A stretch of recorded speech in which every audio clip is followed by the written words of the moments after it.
All right, let me start that again. What's up, guys? Welcome to another MLB The Show 21 stream here on Twitch. I'm NextJGGen24, and we're continuing on with our progress in the Division Series program. As you can see, we're at 40 stars already. That was just by doing the Conquest map and a couple missions. I believe it was, total bases with Tampa Bay and extra base hits with the White Sox. So what we're doing today is we're going to do the moments. All right, there's 8 of them here. So we got to do 8 moments. So that'll get us up to 62, which will put me at Jock Peterson.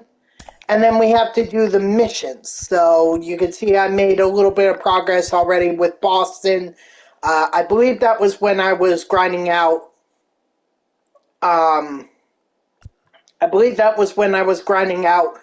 The team affinity for the AL East. So that might be where that's coming from. Well, also the fact that I have David Ortiz, so yeah, that makes sense. It might have been from David Ortiz. Either way, so that would be like what? 1, 2, 3, 4, 5, 6. So 30. Actually, that wouldn't give me enough. That would only put me at 92, which means I'd be here with Logan Webb. I wouldn't be close enough with Enrique. I'm assuming. Okay, so I could do these missions repeatedly, and that would suffice. Got it. Okay, so or really, all I have to do is one of them. So who's from? I forget who's from not the Division Series program, the Wild Card program. There we go. It was Tommy Edman, Sean Carlos Stanton, Nathan Eovaldi, and Chris Taylor. What's up, J-Tag? How are you? Okay, so we would have to get 10 strikeouts with Eovaldi or get the hits with Edman, Stanton, or total bases with Edman, Stanton, and Taylor. I'm still enjoying this game? Yeah, absolutely, man. Look, they put out content, and as long as there's content, I'll enjoy streaming it. I know at some point the content's gonna stop, so I'll don't forget I'm sure there's an extreme program coming at some point, which is not going to be fun for me to stream, but it might be fun for everyone else. Gosh, I wish I could still stay the same. Well, I guess when you grind out the stuff so much, I guess you kind of leave yourself with nothing to do, I guess. I don't know. You're not much of an offline player. You're more online. The events, the ranked seasons and everything, Battle Royale, although very, very rarely. So, I mean, it's not like you have too much to grind out. Because I think you already completed the inning program, or the Battle Royale program, though. Isn't that what you were streaming, what was it, on Friday? Well, anyway, I also still have the Run It Back program that I gotta do. The Nathan Eovaldi, or, whoops. The Yadier Molina evolution card, which I'm going to try and do tonight. And we also have Whit Merrifield to do. Because that's a new player program in the 8th inning. And get this, that card alone could get you 45,000 XP for the 8th inning. That's a lot. That's not even... I have never seen that much for a player program before. I'm actually kind of shocked that they went that high. Just a little progress. I'm at the 8th inning. or where I'm at in the eighth inning. I'm past the Red Sox jersey that I'm really never gonna wear.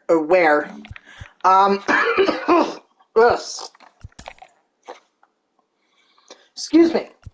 One final thing I want to show you, JTAG. I'm 14 out of 15 vouchers away from Kershaw.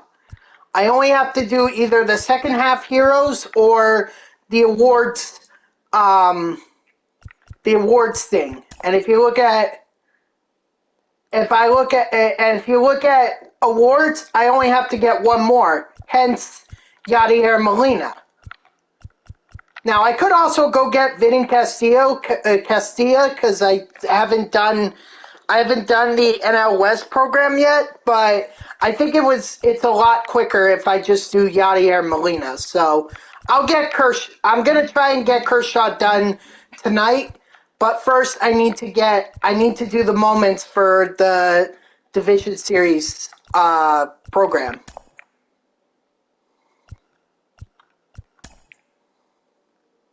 Okay, so I need to get on base twice, with one of them being an extra base hit. Got it.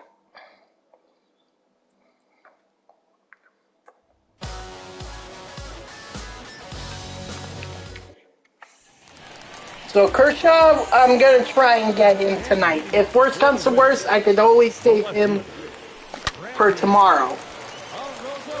But preferably, I'd like to get it done and out of the way tonight.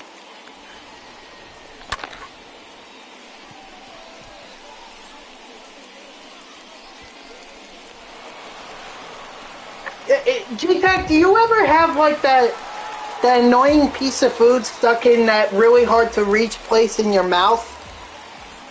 You ever have that? Because right now I'm dealing with that and it's rather annoying.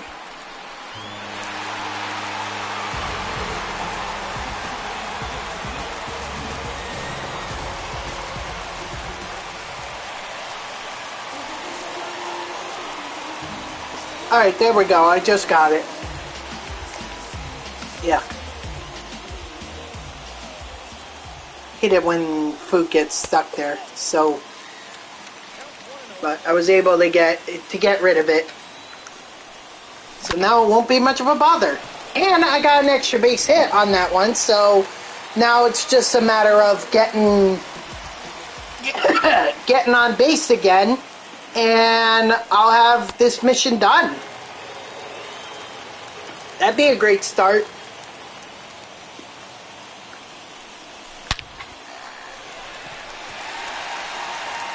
Or I could just hit 2 home runs and do even better than what Randy Arozarena did in the first game.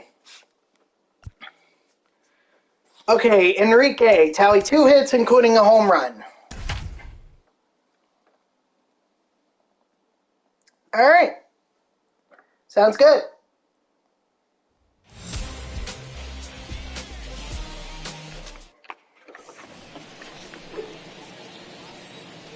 Batting second, the center fielder, number 5, TK Hernandez.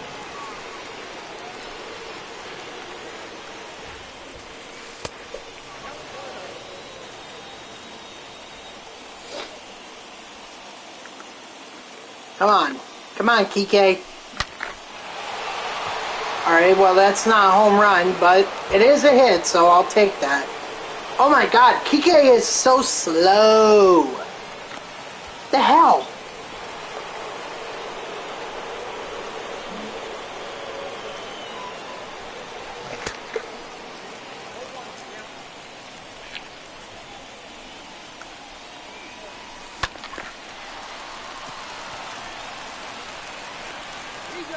Yeah, that's fine.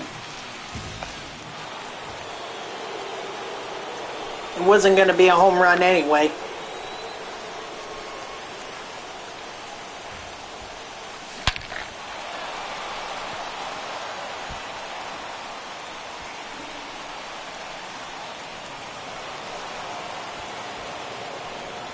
So, what does everyone think of the postseason cards that they have for this year? Like, Are y'all enjoying them? Do y'all think that they could have done better? Were there some players that missed out that you think should have gotten a postseason card?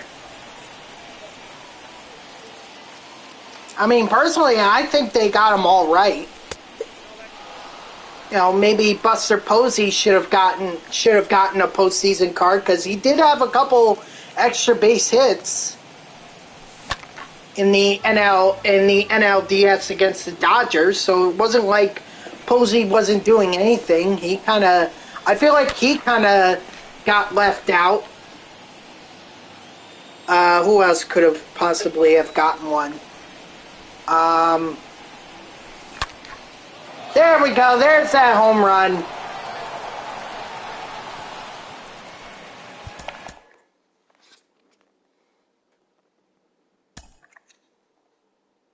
Ooh, headliner packs. Nice. All right, Lance McCullers first.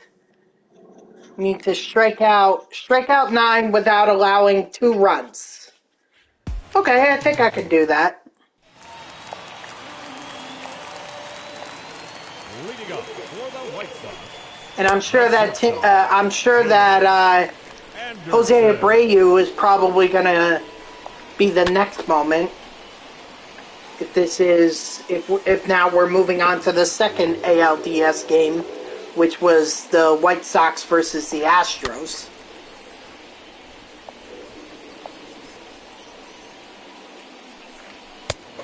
Strike 3, sit down.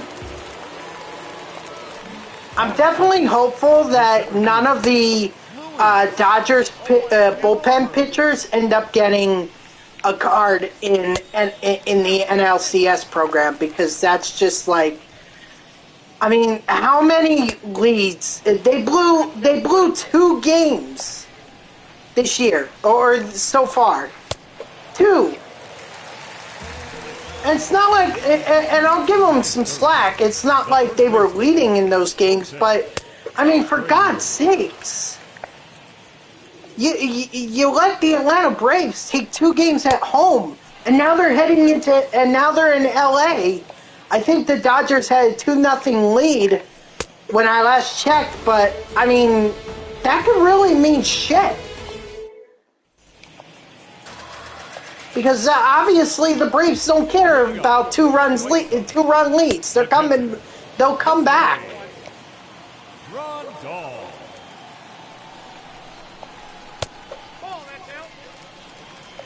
So, Dodgers really need to step it up if they're going to have any, because I feel like the momentum has now shifted with the Atlanta Braves with their 2 wins at home. One win at home, and I would have said that the Dodgers were still in it, but because both games went to Atlanta, the momentum is clearly with the Braves. Batting 6, the third baseman, Moncada. And I don't think Freddie Freeman is getting a postseason card either, unless he goes off in the World Series. Should the Atlanta Braves get there? Oh, excuse me.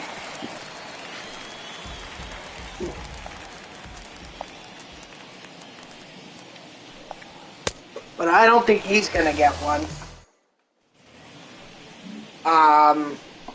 Ronald Acuna Jr. is certainly not getting one, but he's already got a 99 overall, so it wouldn't make much sense to give him 2 99s.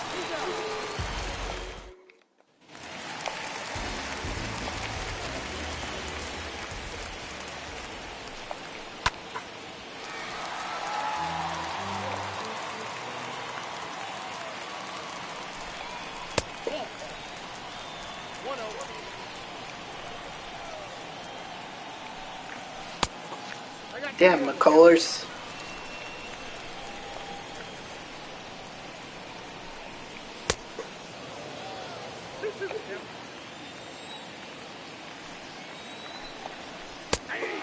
Strike three, sit down.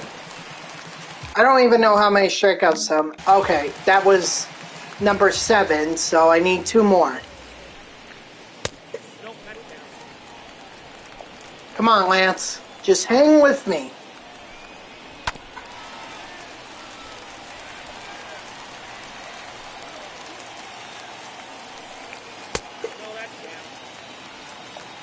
I definitely have a feeling that at some point, Austin Riley's going to get an NLCS card.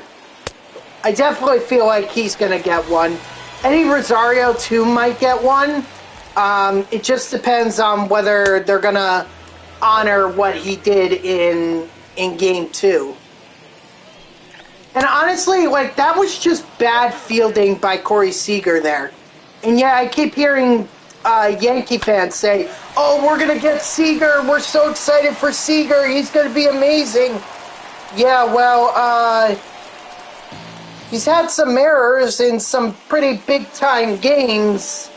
You're going to rely on that guy to give you a solid glove in key moments?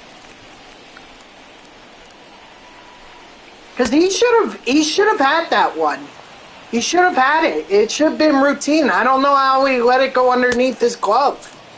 I really don't. So, you know, Seager, that was completely on Seager. That loss was on Seager because he shouldn't have misplayed that. You know, what do they always teach us in baseball? What do they always teach us? Get in front of the ball.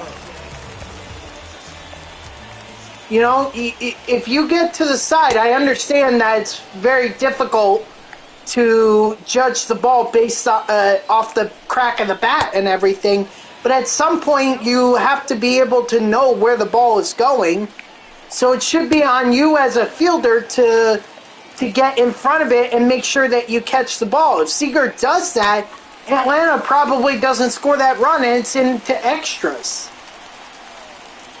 But no, Seager decided to try and field it from his side. It didn't work. It got underneath his glove, and they lost. It's all about fundamentals, guys. Fundamentals.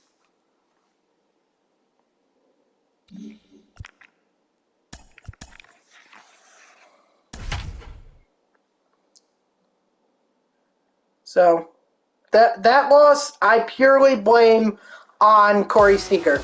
That's completely on him. Like I said to Yankee fans, you want this? Okay, but you're going to get his fielding, and in particular, his fielding in key moments like the postseason.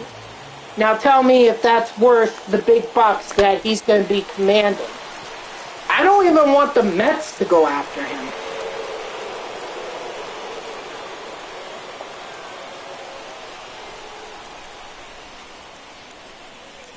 But I don't know what, I mean, the Mets are going to be obviously more interested in a shortstop, in a right fielder, or just an outfielder in general.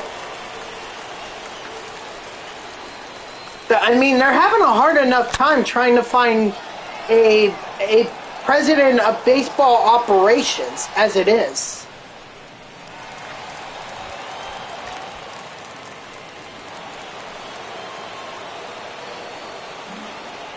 So I really don't know like who would be a good candidate for the Mets in that position. So I'd rather just trust Steve Cohen to make the right decision.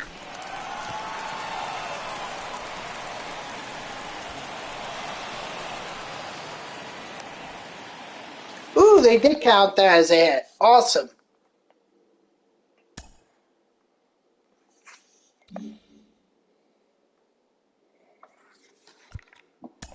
All right, gotta get a home run with Rowdy Tellez. I think this was game 1. Yeah, game 1. That they did that they had the 2-run shot that ended up.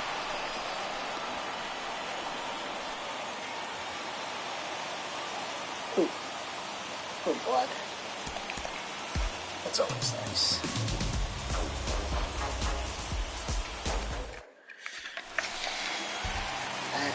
I mean, I don't know what happened to the Brewers there, but I'm really shocked that they didn't end up winning that series. I really am shocked.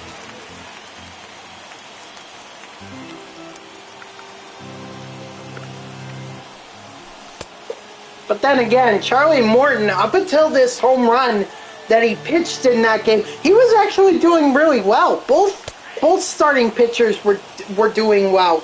I think it was Corbin Burns versus Charlie Morton, and I mean, what a pitcher stool the game one of the NLDS was. What a pitcher stool it was.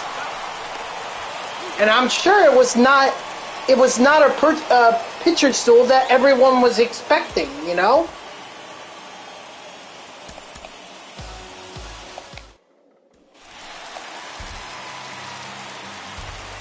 The bat, number 11. Come on, let's just get this home run so that I can move on. Is that going to be enough? That's out of here. Let's go.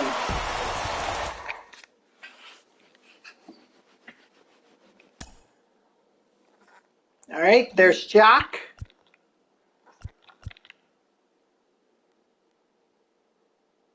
Holy shit. All-star on... Oh, God. Pinch hit home run in the NLDS. Now that's right field. So after this, it'll be an all-star difficulty game. Oh, shit. Wasted a little time on that. Holy shit, that actually went off the roof of the chop house. Damn.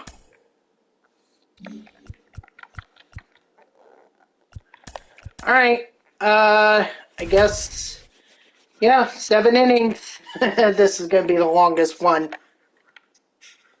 Honestly, I was expecting these moments to take me a lot longer. I mean, let's not jinx it now, but I didn't think I'd be going through them this quickly. First base, 7-11.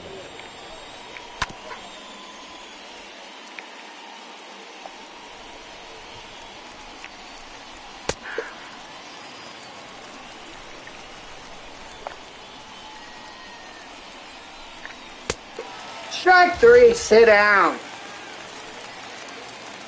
Batting second, the shortstop, Corey Seager.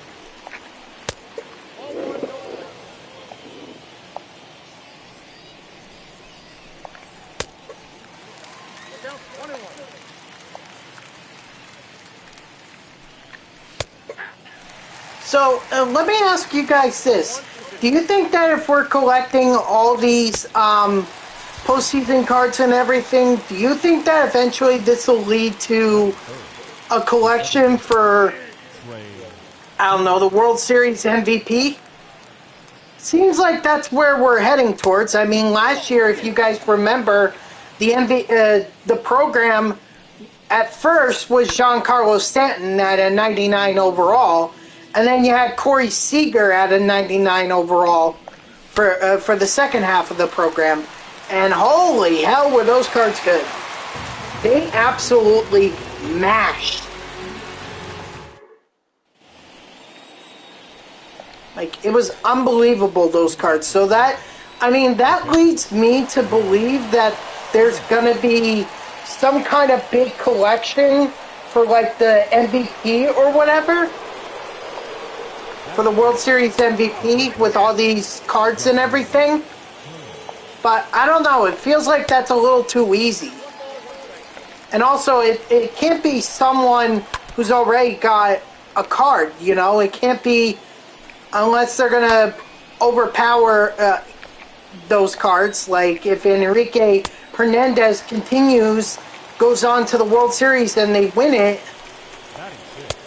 you know, then what they did for the ALCS, or what it seems like they're doing, is they just bumped up his stats, or more permanent attribute updates for that for the ALDS card.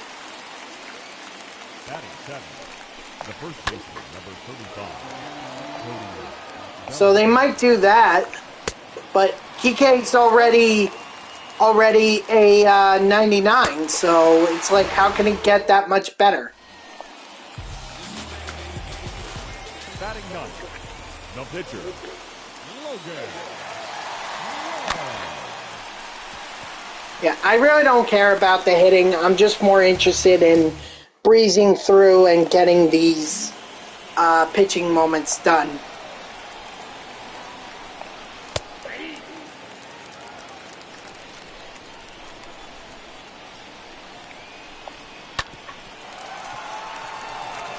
And plus, I don't even have to get strikeouts, so that's a good thing. I just gotta get the innings.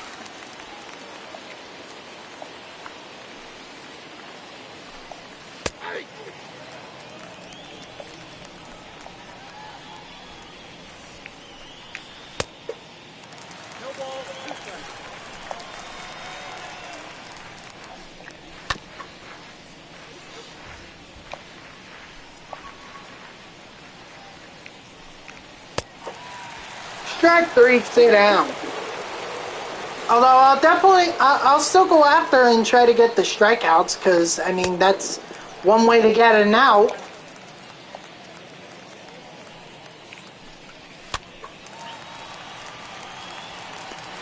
Nice. Alright, 3 down, 4 to go. Let's do this. And as far as, like, who I want to see win the World Series, just one of the American League teams, either the Astros or the Red Sox. Preferably the Red Sox, but if it's the Astros, I'll take the Astros. Because I don't want to see the Dodgers have success, especially with the history between Mets and Dodgers in the postseason, 2015. And then I obviously don't want to see a divisional rival of the Mets win the World Series, because if you think about this, guys, every team, if the Braves end up going on to the World Series and winning it, that means every team since 2000 in the NL East has won a World Series championship, but the New York Mets. The Mets have made it 2 World Series appearances, but won neither one of them. The Marlins won it in 03. The Phillies won it in 08. The Nationals in 19. And then if the Braves win it, then it's 21. So over the last 2 decades, every NL East team would have won a championship except the New York Mets. And that is a hard pill to swallow. I mean, that is obviously something you don't want to think about. Strike 3, sit down.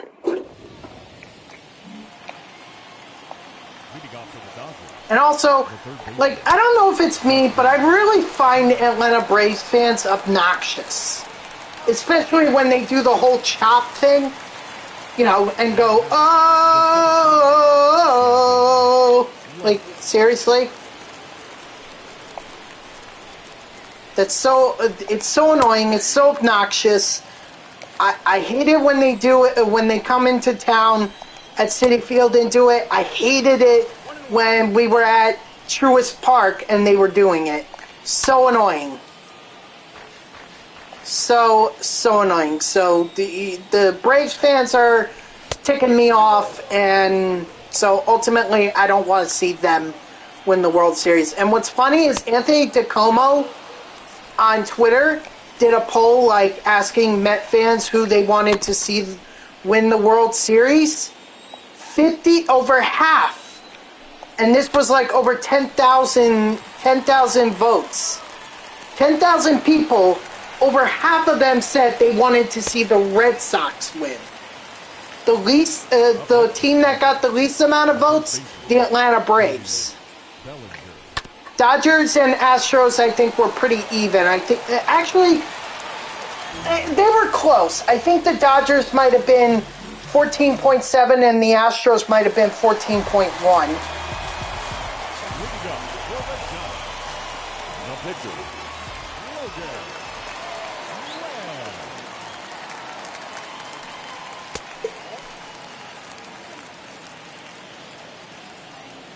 So it really doesn't come as a surprise to me that that Met fans want to see the Red Sox win the World Series. I mean, if you think about it, they're kind of the same. They're really the same team. Lovable losers. You know, both hate the Yankees.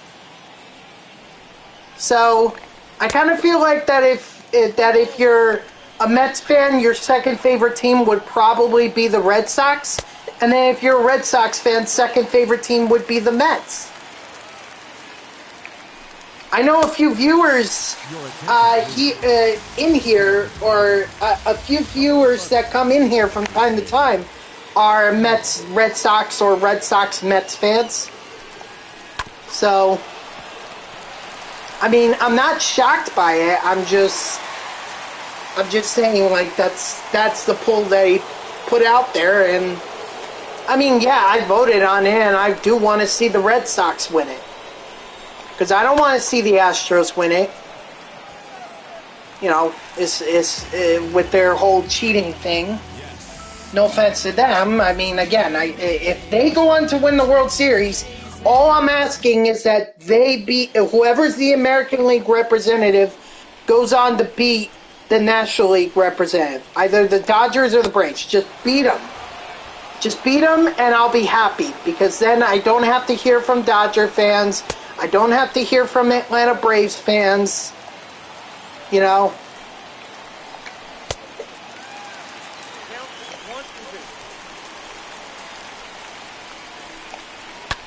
So here's hoping to the Red Sox, but if it's the Astros, then please kick Los Angeles's or Atlanta's butt.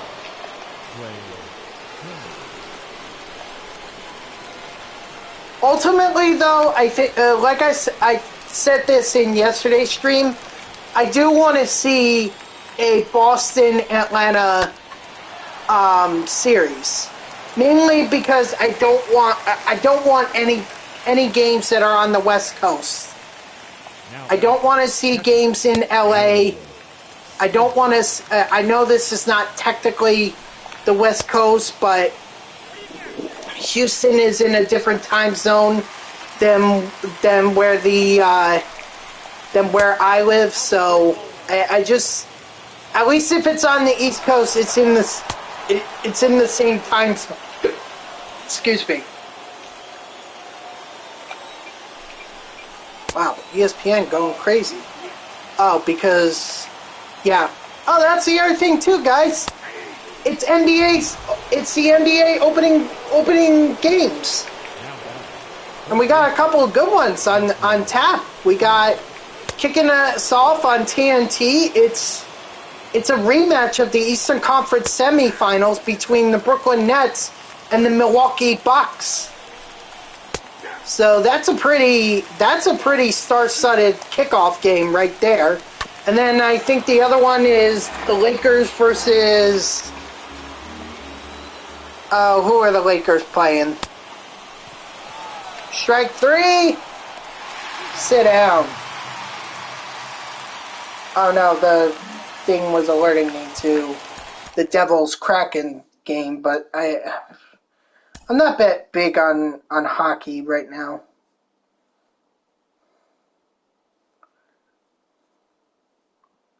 Let's see. Oh, Warriors Lakers. Okay. Steph Curry versus LeBron James. Again. Alright, so it looks like Julio Urias, I got to get 5 strikeouts with him in 4 innings. I actually remember this. Yeah, I do remember this. This was game 5. The second baseman.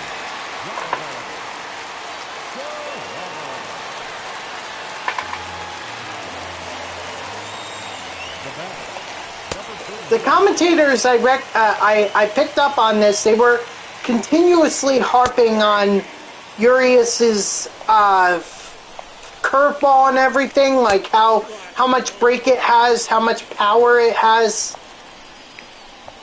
And it's funny because I always thought he was like a speedball pitcher. I thought he always threw heat. Isn't that what his pitch, what his velocity was a 99 last year, his playoff card from last year? Wasn't that like 99 velocity?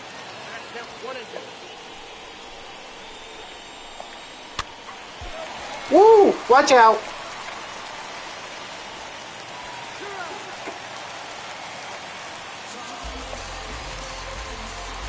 The batter, number 35, shortstop, Brandon Crawford. So, if anyone doesn't know, and by the way, guys, this is me not being a bandwagon. I'm a Brooklyn Nets fan because I grew up watching them in New Jersey. Like, I live in New Jersey, so I was always a New Jersey Nets fan. Especially that time where they had Vince Carter, Richard Jefferson, and Jason Kidd all on the same team. That team should have won an NBA championship. But unfortunately, they ran into the Miami Heat with Dwayne Wade and Shaquille O'Neal, which sucked. Otherwise, that team should have won NBA championship. But either way, guys, you know, I'm not a bandwagon. Like, what's funny is that I was actually in favor of keeping Sean Marks.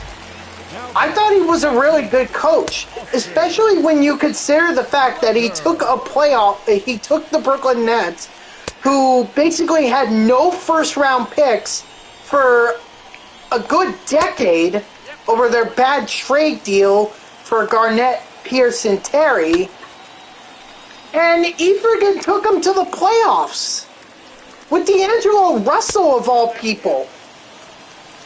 Sure, Russell's good now, and he's on the Minnesota Timberwolves, but I mean, my God. He freaking lit it up. That was his breakout season for him. To me, that was the year that he officially silenced those people who thought the Lakers went too high by selecting him with the second overall pick in, I think it was the 2016 NBA draft.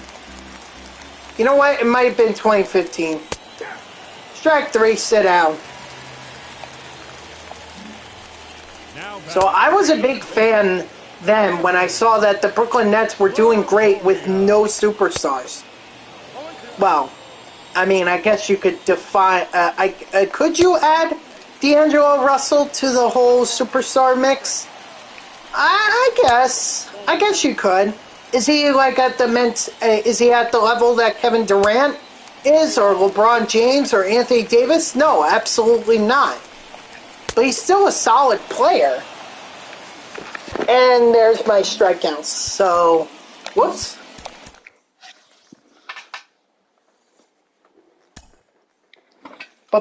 But then that's when I was a real fan of the Brooklyn Nets. That was by far one of the best seasons I ever witnessed. And I was really upset when they got rid of Sean Marks. Even more upset that they got rid of Spencer Dinwiddie and Karis LeVert and all those guys. Like, you still could have had a playoff team with the... I understand that they had to give up a lot in order to get James Harden. And right now, that's actually looking like a very smart move. Because without Kyrie Irving in the lineup, because he refuses to get vaccinated, you know, now you need that guy that's going to be able to dribble it up the court and you can't always rely on Durant to do that, so it makes sense that Harden would be your guy. I think the Nets are still a NBA Finals team, even without Kyrie. And honestly, like, I tell Kyrie to go F off.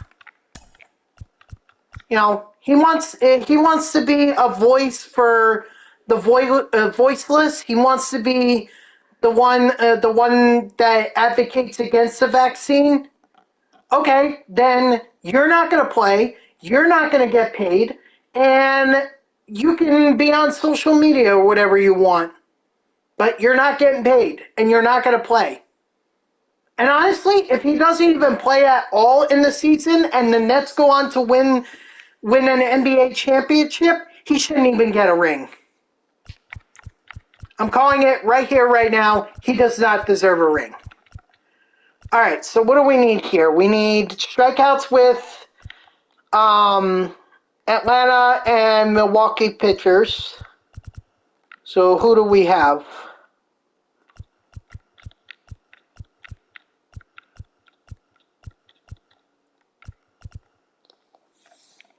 Well, there's not going to be anyone from the wild card game that I can use, which is most unfortunate.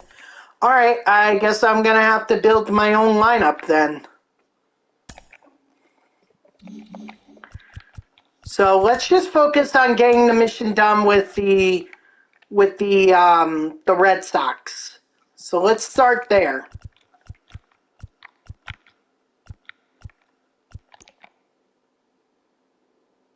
Okay, Schwarber, I guess. Johnny Damon. Mookie. David Ortiz. Christian Arroyo. Xander Bogaerts. Wade Boggs. And sure, Christian Vasquez.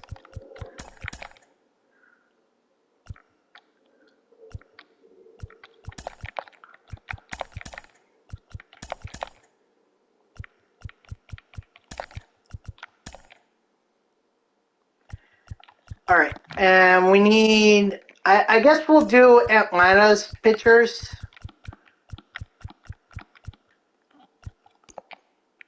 That's the Nationals. Phillies. Mets.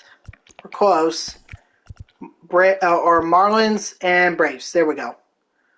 All right, so Max Fried, Charlie Morton, Warren Spahn, Greg Maddux, and Soroka. I'll likely just go with Morton. And then for here, what? Oh. Here, this is where I'll go with the Brewers in the bullpen. So Devin Williams, Josh Hader, Dan Plesac, Brad Boxberger, Brent Sutter, Hunter Strickland, Eric Yardley, and Aaron Ashby. It doesn't really matter. I only need 10 strikeouts with Atlanta Braves pitchers, and then I'll probably just go to either Hader or Devin Williams to get me the strikeouts with Milwaukee. So that's how we'll get this done. We'll do 3 teams in one swing. If you pardon the pun. Or no pun intended, whatever.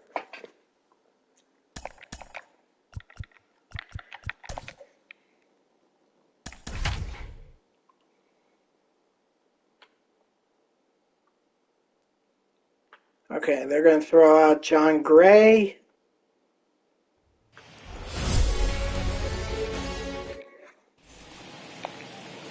Let's get this started. We only need 5 hits, by the way, with the Red Sox. Now we only need 4.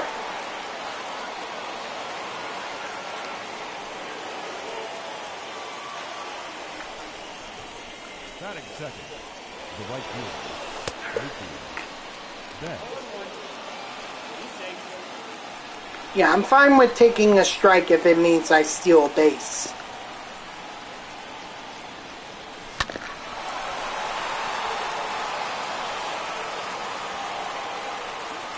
Thank you, Mookie. Let's go. 3 to go. Batting third, the third baseman, Wade Dahl. Oh, well, that's not a hit. That's a double play. Batting fourth, the third baseman, number 34, David Ortiz.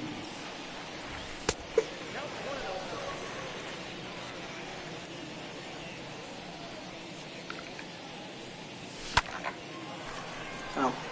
But yeah, my feelings on Kyrie Irving are clearly strong. I mean, I'm all for people giving people without a voice, a megaphone or whatever.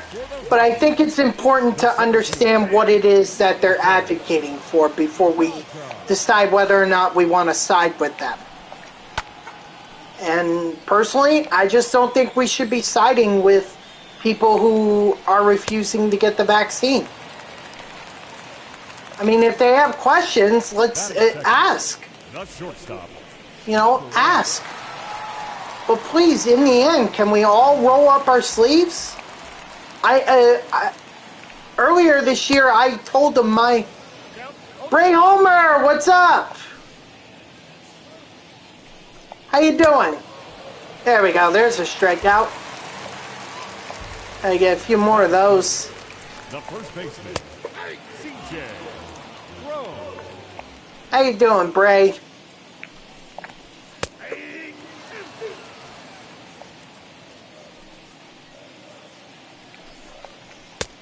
One ball, 2 strikes.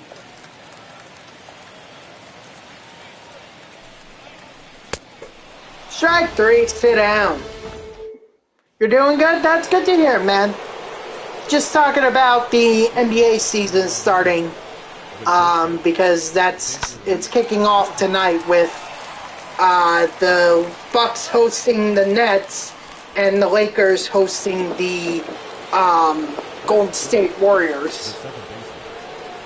And I was just explaining that with Kyrie, I just don't agree with his position of don't get vaccinated, or well, why should I get vaccinated? I mean, I rolled up my sleeve.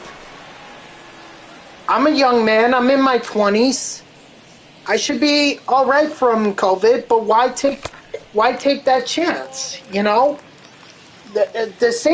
more certain option is let's roll up our sleeve and inject that vaccine into me. I really don't understand why people won't refuse. If it's for good reason, I mean, if you have an allergic reaction to it, fine, I understand that. Because one of my sister's coworkers had an allergic reaction to the vaccine, and she couldn't get vaccinated. So I understand that, but it's just like I really don't understand. I mean, if someone wants to explain it to me, please explain it to me. Because I don't want to just sit here and bash people for deciding not to get the vaccine. I do want to understand what the reason behind it is. I may criticize it, but ultimately I do want to understand what's the logic behind not getting vaccinated. Some people say religious exemptions. What religion? What religion are we talking about here? Not that I'm like, well, there's no religion. I mean, I've heard of religions not allowing for certain vaccinations. That goes beyond COVID. That goes for like the flu shot, all those shots that we get. when we're young kids, we end up crying because it hurts. It's a little pinch. I think it's and we turn into drama queens or whatever. Leading off for the Lions, the catcher, Christian Vasquez. I really do want to understand specifically what religion is it that's that's saying you can't get vaccinated. I'm not trying to single people out. I just really want to understand.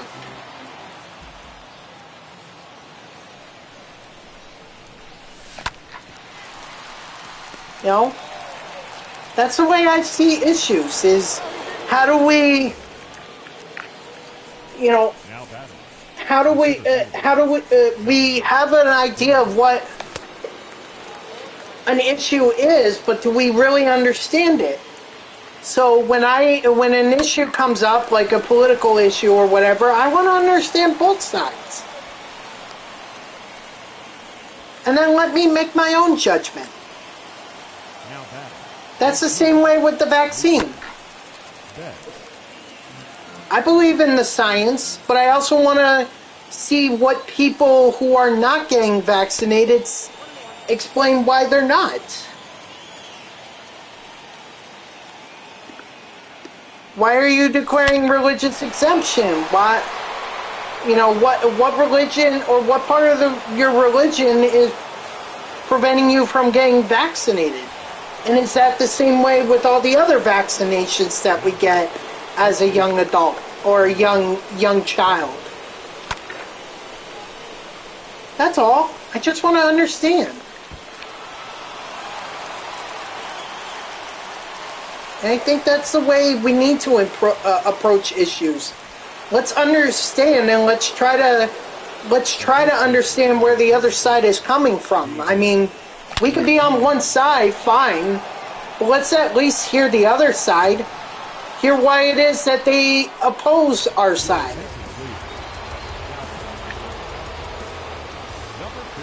Instead of, well, they're racist, or they're soft, or they're anti-American. Okay, so Bray, how come you haven't gotten the vaccine yet? Is it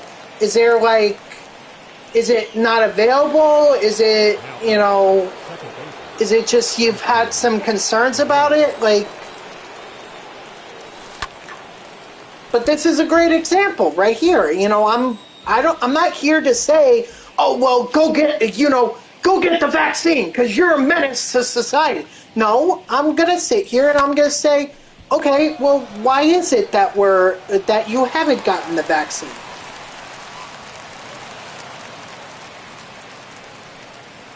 How come your parents don't want you to get it?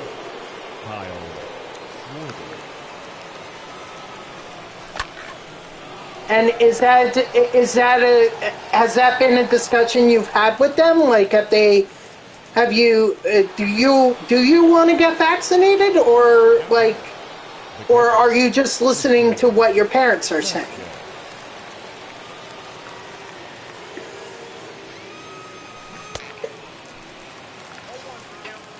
Because if you're just listening to them, then that's fine.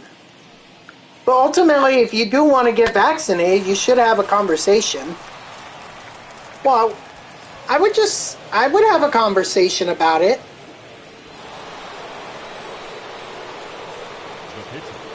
I mean, look, parent can choose to do whatever they want with their child. I'm not here to tell a parent how they should raise them. I'm just here right now saying we should get vaccinated. Because I believe that it's the best way that we can protect ourselves from getting COVID. Or not from getting COVID, I should clarify, because people who do get vaccinated sometimes do contract COVID. But it prevents us from being hospitalized from COVID. Okay, at this point I must have enough hits to be able to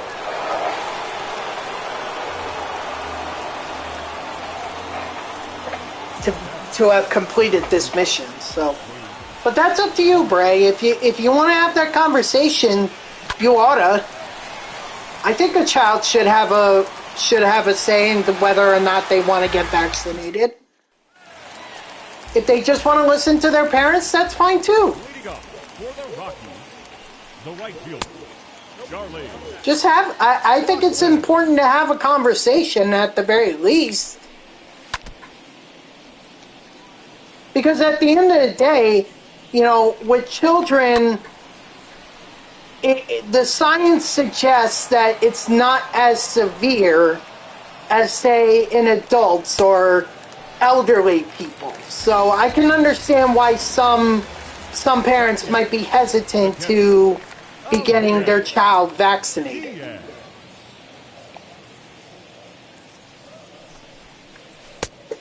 If they have any concerns about, like, health. Personally, I think the benefits outweigh the risk, but again, it's not my child. This is not my child to say, you need to go get vaccinated. No. That's the parents. That's their decision.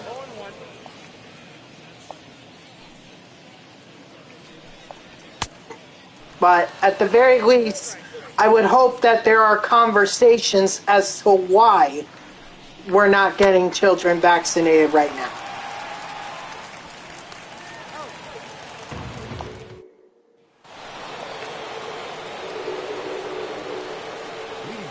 And when I say children, I should also, you know, be specific. I mean children that are 12 to 18-year-olds. Because right now, that's what the FDA has approved for the vaccine, is children between 12 and 18. There is nothing, as far as I know, that's available for children who are younger. So I need to be more specific.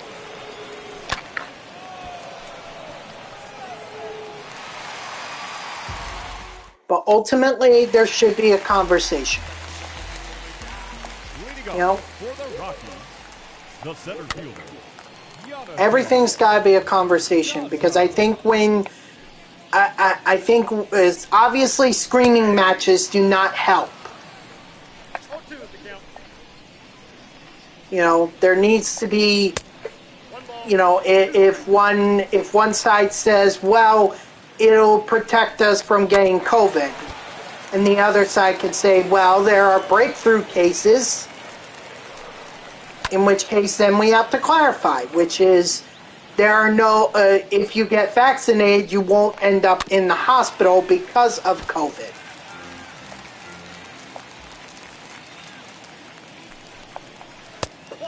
Which, I mean, to me, that's pretty good.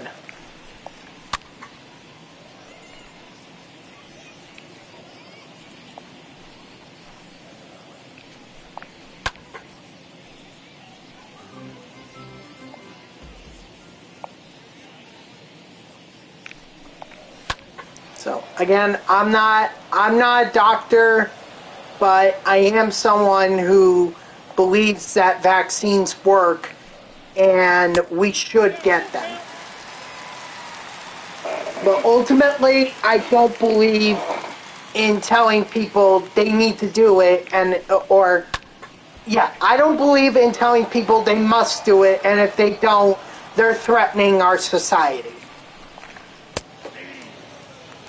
Strike 3, sit down. Where am I at in terms of strikeouts for... I'm at 8. Okay, that's a good thing. 8 is good. Because at some point I have to put in Devin Williams and Josh Hader in order to get the strikeouts with the Braves. Or not the Braves, the Brewers.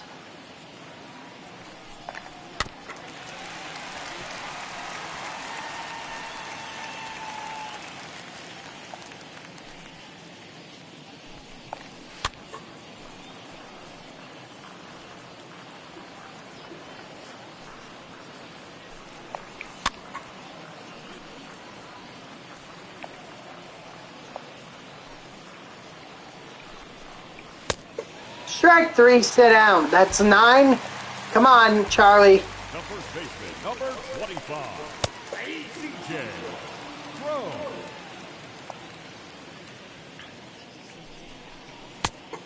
Oh, that's kicked out.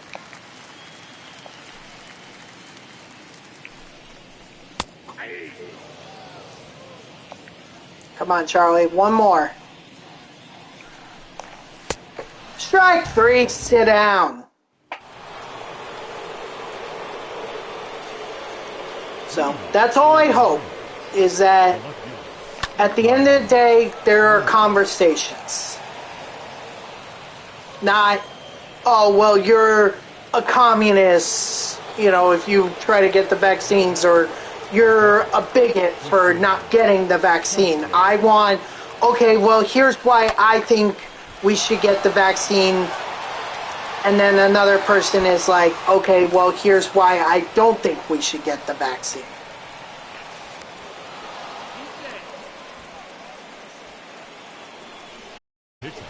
That's all I hope for. It's just a civil debate with each side hearing each other out, and then we can make decisions on our own.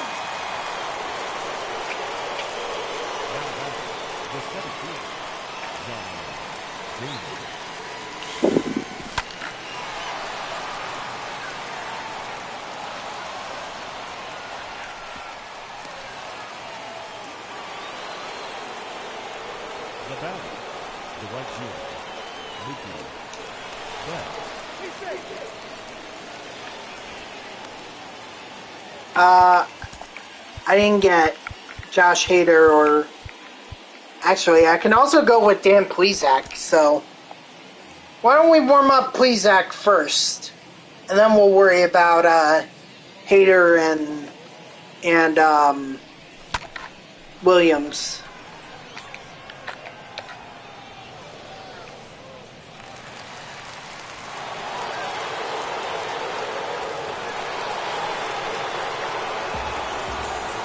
So that's what I hope that you guys take away from my. If you don't want to, if you don't want to get the vaccine, or if you don't, or if someone older than you is saying don't, oh, wow. If you're a child and your parent is saying you're not getting the vaccine, then, you know, I hope that you can at least take away from what I'm saying to be, I want to hear why it is that you're not allowing it to happen. Okay? That's all I'm asking for. I'm not here to tell people you're a menace to society because you won't get vaccinated. I'm here to advocate for the vaccine, but I do also want to understand why it is that people don't want to get vaccinated. Alright? So, anyway, that's let that be the end of the discussion, you know, because I don't want to sound like a broken record. If anyone wants to tell me why, you know, please feel free. And I will not ridicule you. I will not say you're an idiot. I won't do that. Let me make sure that I have 10 strikeouts with Morton. I do. Okay, so that's a good thing. The second baseman, ladies and gentlemen. Now let's see if Plesac Now pitching. can get me some strikeouts here, because I need some strikeouts.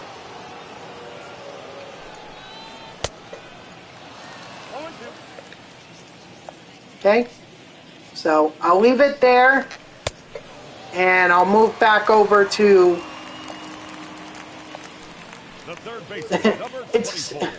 See, okay, this is funny because this whole thing started with Kyrie Irving and me criticizing him for wanting to be a voice for the voiceless as his reason for not getting the vaccine.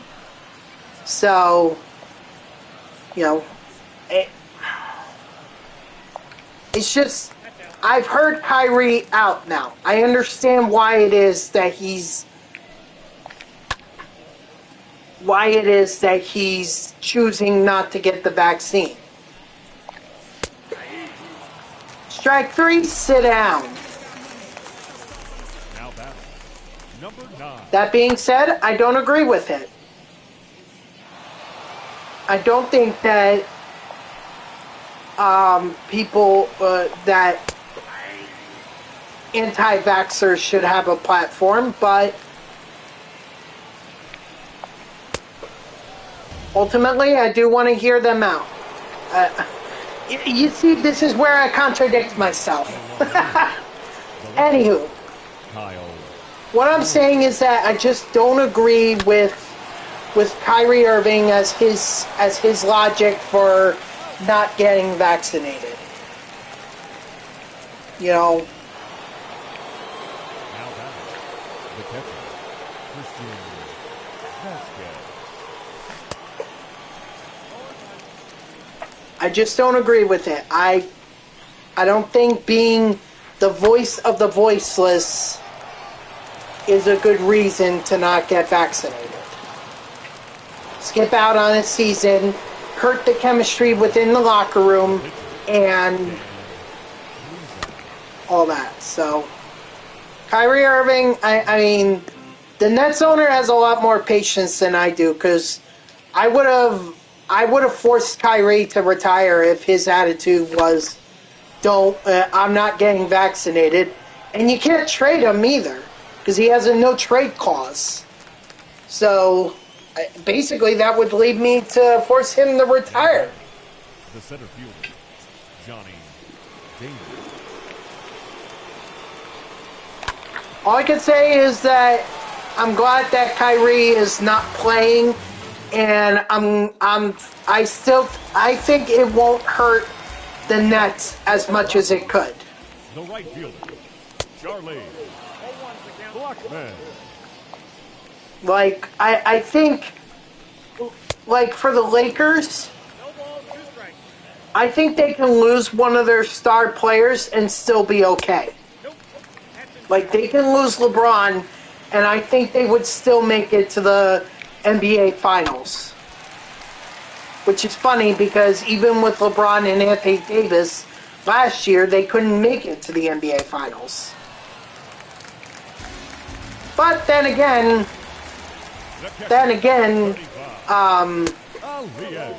or not last year, but earlier this year, they didn't make it to the NBA Finals. But the previous year, yes, they did make it to the NBA Finals.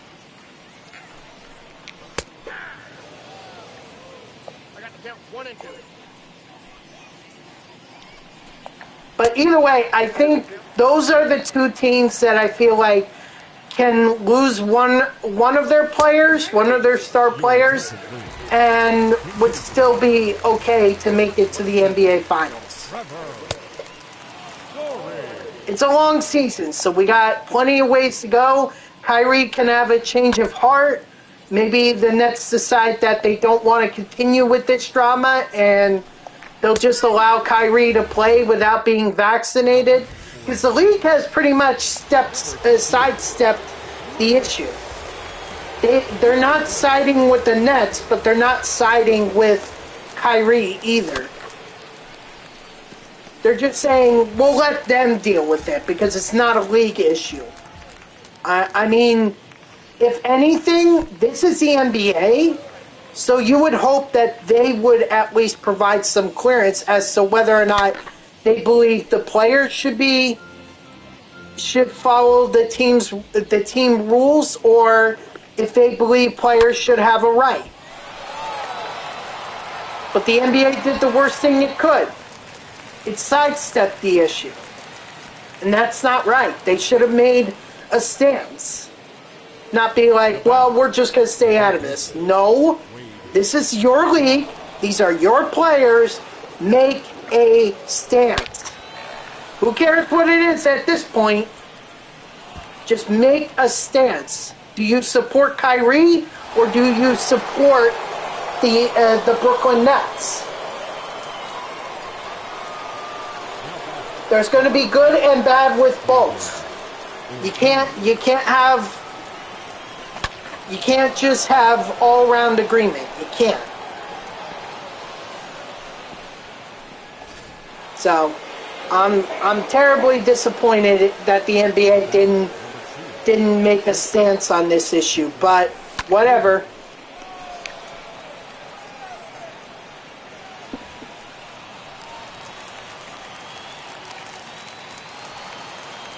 Anywho, enough about basketball. Oh, I do have one more thing to announce with you guys. So, as you guys know, I'm a NASCAR guy. If you can't tell, I'm wearing a Coke Zero Sugar 400 shirt right now. You know, from Daytona, because that was one of the 4 races that my dad and I attended this year. So the new NASCAR game is coming out next week. I am gonna have it. I don't have it right now, or I haven't pre-ordered it yet. I'll probably do that later tonight. And ultimately, what I'm hoping that I can do is that I can get enough people to play it, and we can have some kind of a, and we can have some kind of a leak, like what I had with a few friends of mine many years ago.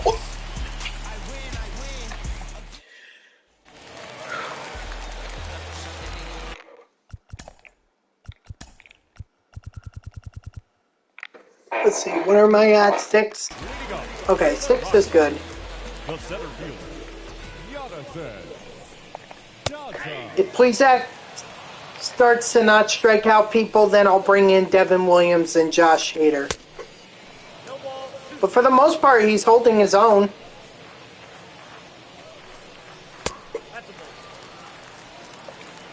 He's striking out batters, which is what I like to see.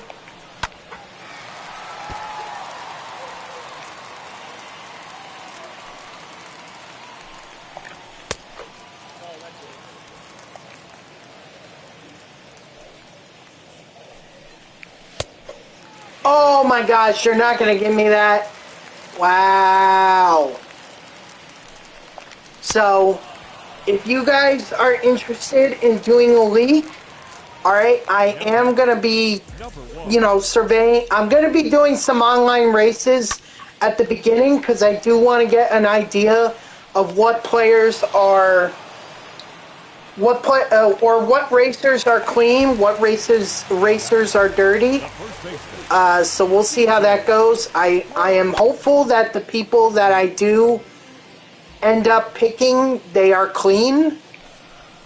There are just some people that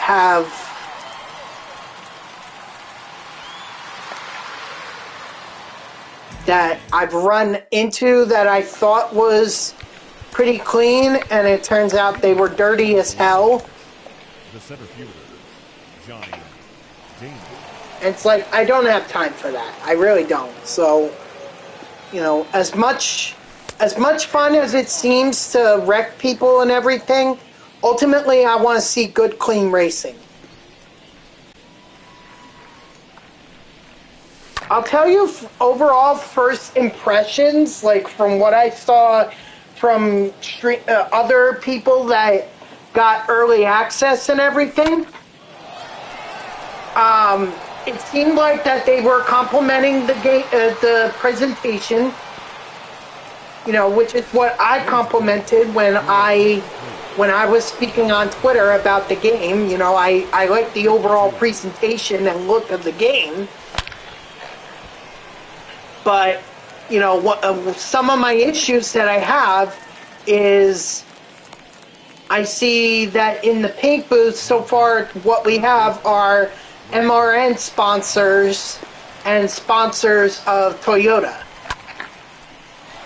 Like Joe Gibbs Racing, M&M's, all that stuff. And that might be great for some people, but why can't I have Napa or Shell Pennzoil or Exalta?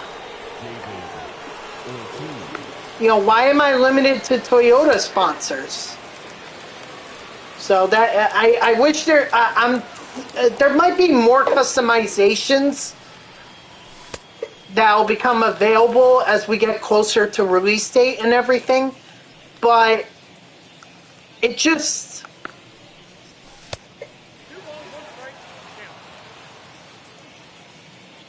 it just bothers me that we're very limited in terms of sponsors. If we're customizing our own car, I should say. The other thing, too, that I find very troublesome is the fact that steering assists are on. Now, look, I'm not going to rail against someone that uses steering assists, but ultimately, if I'm going to be doing a league online, you know, I want to make sure that the drivers I'm going up against or the racers that I'm racing against are guys that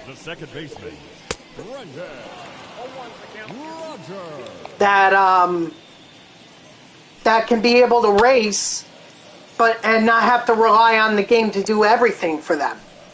In fact, not even do a single thing other than pit stops.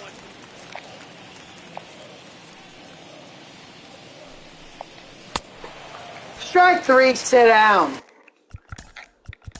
Where am I at? Please tell me I've got 8. That's great. Third baseman, Ryan McMahon.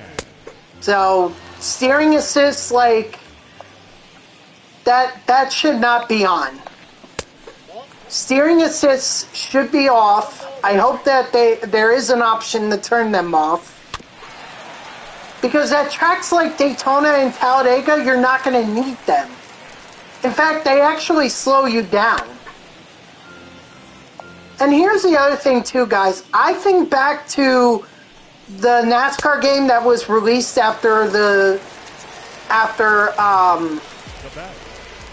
NASCAR 15 or whatever. Like, with NASCAR Heat Evolution, the problem with that game was if you didn't turn the assists on, you weren't going to be driving forward for a majority of the race. But if you did put them on, well, then you were slow. There was no in between with that game. It is by far one of the worst NASCAR games that I have ever played. And so my concern is that that's going to be the same thing. You know, there's going to be no in between. It's not going to be fun.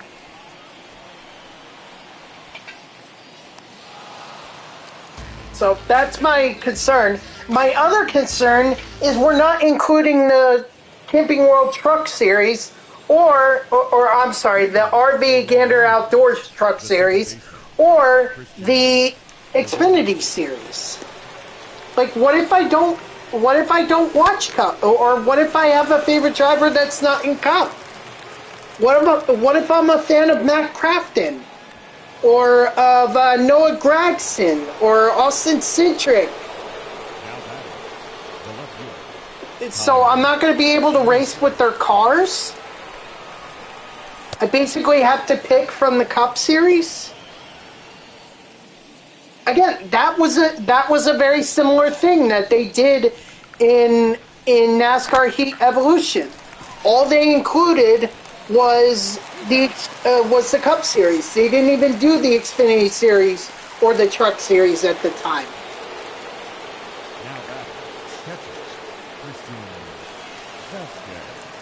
So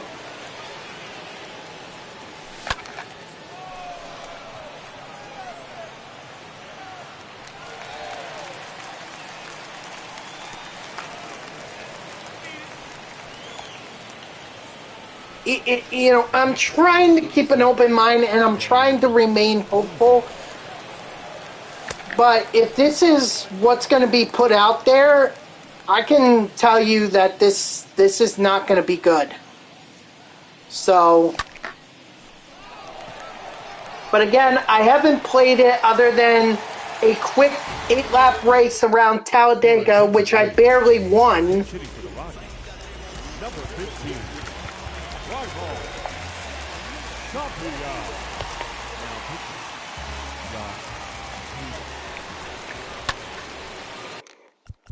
Hold on.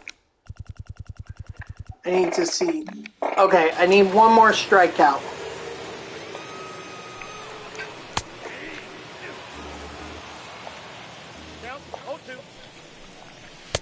Strike 3, sit down. Alright, well, might as well finish out this game.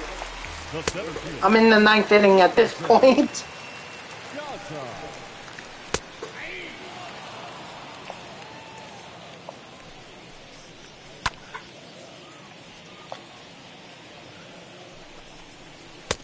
Strike 3, sit down.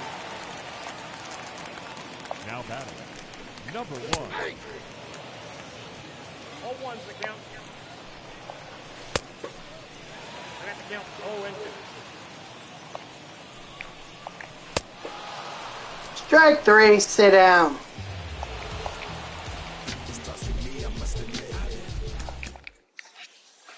Alright, there we go.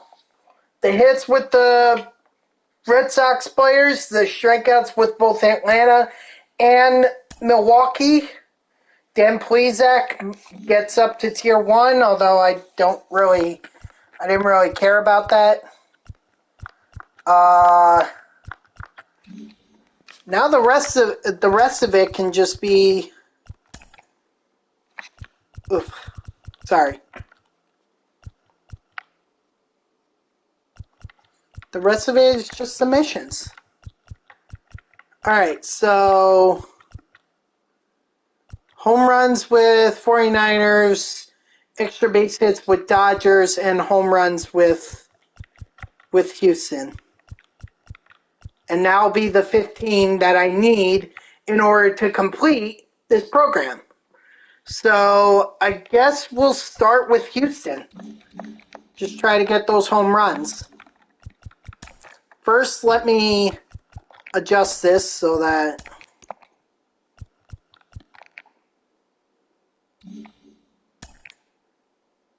and I need Houston players.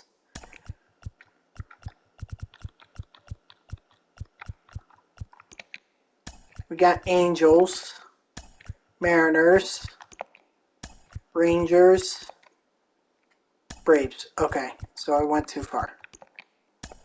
Angels, A's. Oh, no, this is... Okay. So we'll go with Michael Brantley. We're going to need a center fielder. We're going to go with Kyle Tucker. Sure, I guess we'll go with Craig Biggio. Who cares? I got Altuve anyway. Carlos Correa. Alex Bregman. Sure, Corey Lee. Alright, so I just need to get the home runs with them. Unfortunately, now this is going to take... It's going to take a lot longer than it did with...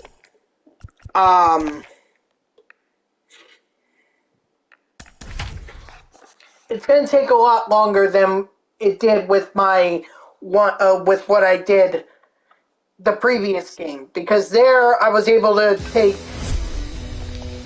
you know, I was able to do the 3 missions and knock them out in one game.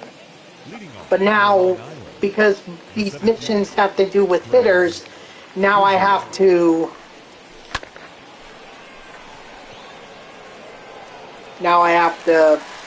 take this game by game, or I'm gonna end up quitting. The right fielder, number 30. if I don't get 3 home runs. Which, in all likelihood, is exactly what's going to happen. I'm going to get no home runs, and I'm going to have to restart. All good. All good.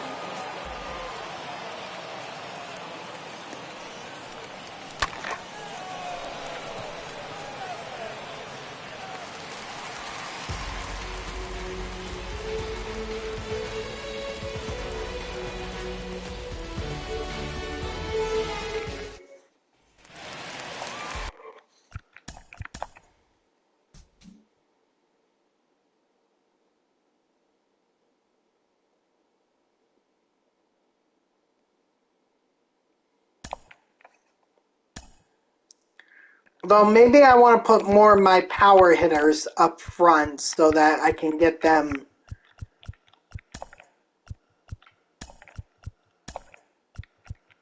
So that it's more likely that they will get the.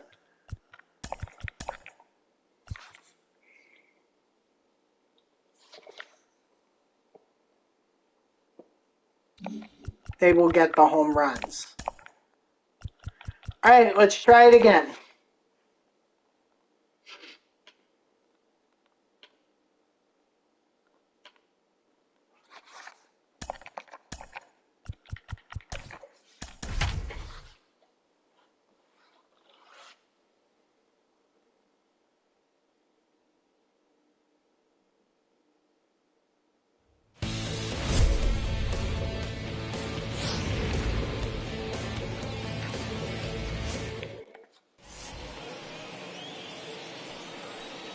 Leading off for Long Island, the center fielder, Craig Biggio.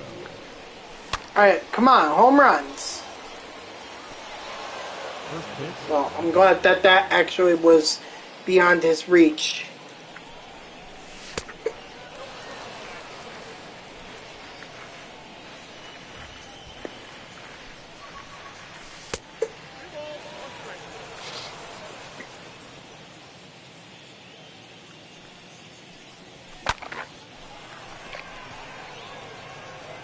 Nope.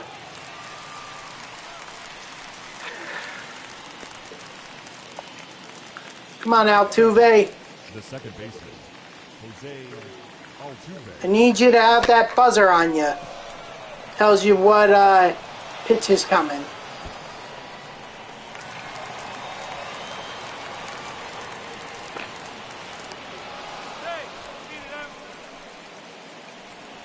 Batting third, the shortstop, Carlos Correa.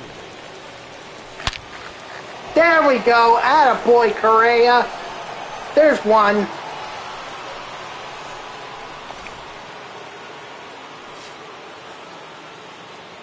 Batting fourth, the left fielder, number 23. Ooh, is this another one?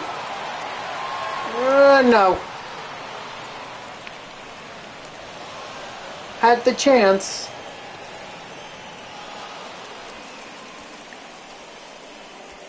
Batting fifth, the first baseman, number 5, Jeff Bagwell.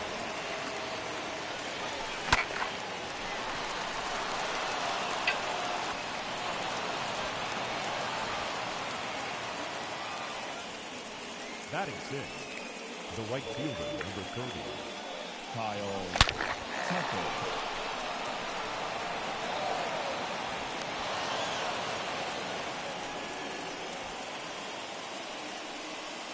Batting seventh, the third baseman, number 2, Alex Redwood.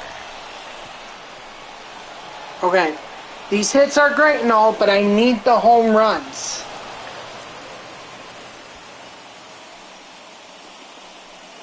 Batting eighth, the catcher, Corey Lee.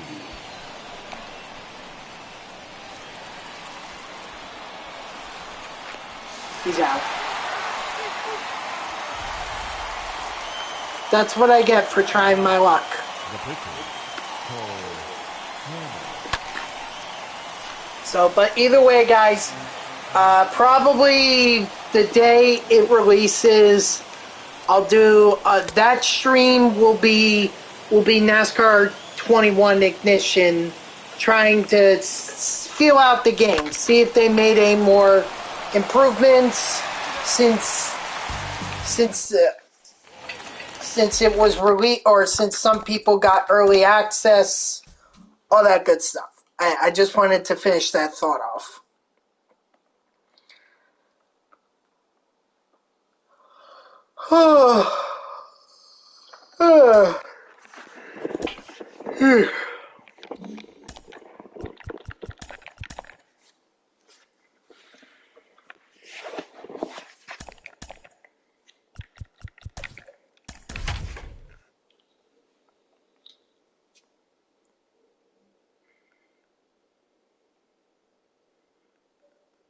So, okay, we'll try this again. No problem. Leading off for Long Island, the center fielder, Craig Biggio. If I had hit it to the part of to a part of the ballpark that was deeper, maybe Biggio would have had an inside the park home run.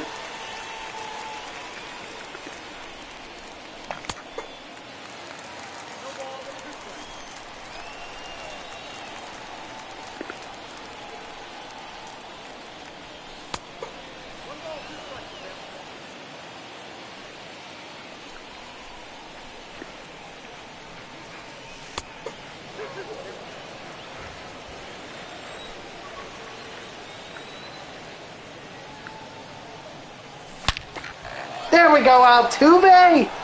Hey, it looks like that buzzer was actually working this time. I love how I can fit in Astro cheating jokes every now and then. I'm sorry, but it's too funny. Alright, that's all I needed. So, thank you, Correa and Altuve, for that. I should have Webb now. Yes, I do, which is a good thing. I have Webb. So, just to make sure that I know where I am.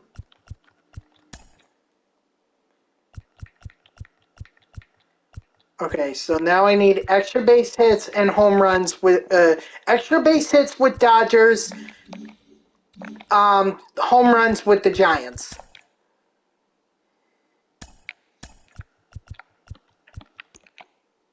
That's the Padres. There's the Dodgers. So we'll do Chris Taylor. Oh. You know what? We'll do Jack Peterson, Chris Taylor, Mookie Betts, Max Muncy, Jackie Robinson, Corey Seager, Justin Turner, Mike Piazza.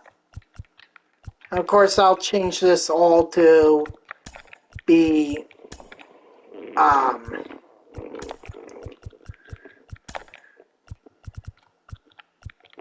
fitting of where. Again, well, there's not as much pressure now because these are extra base hits that I'm after. These are not home runs.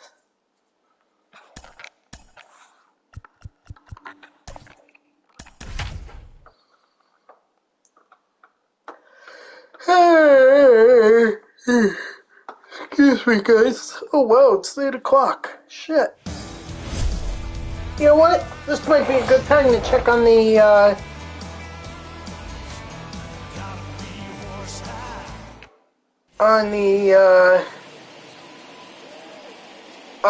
see what I mean, guys? It's now 5-2 Atlanta. I told you, 2 runs are not safe against the freaking the Braves. Oh my God, LA may very well go down 3-0 by the end of tonight. That is insane. Batting second, the catcher, Mike Piazza.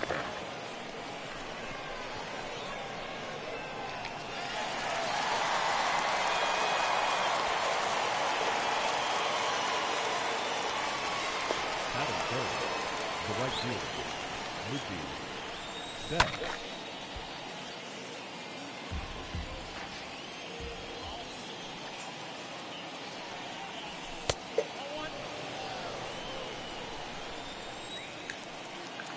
I swear to God, this is amazing. To see the Dodgers like this.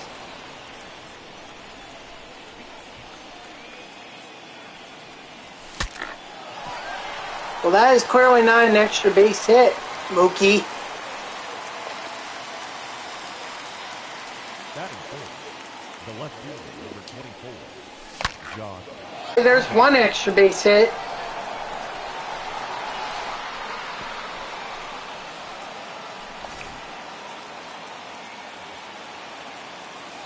Batting fifth, the first baseman, Max Muncy. Alright, looks like a reset. But at least we got one. So that's the good news, is that there was one. One extra base hit.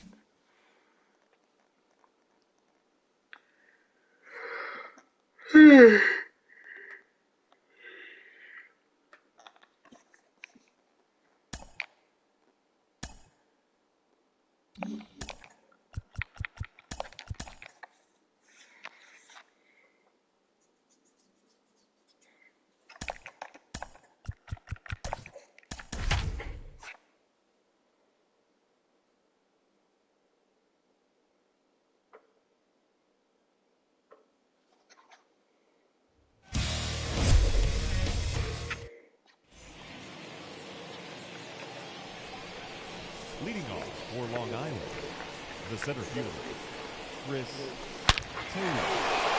There we go. There's two.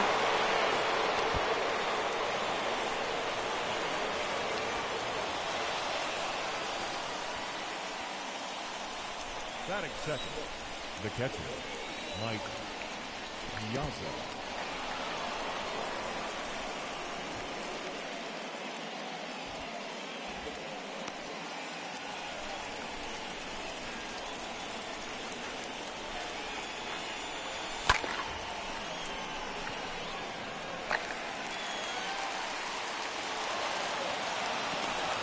Batting third, the right fielder, Mookie Betts.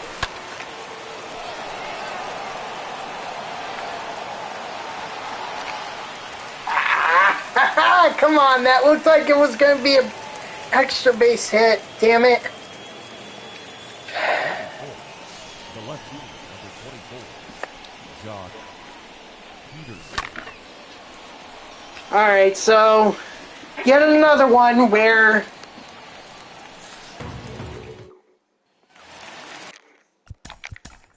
it ends with one extra base hit. I told you guys that this was probably going to take a lot longer than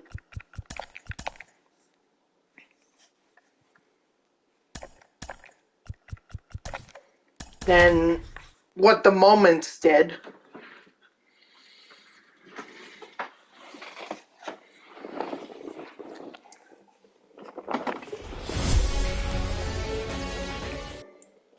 I just, I really do want to get Yadier Molina. The center fielder, Chris Taylor. Fuck.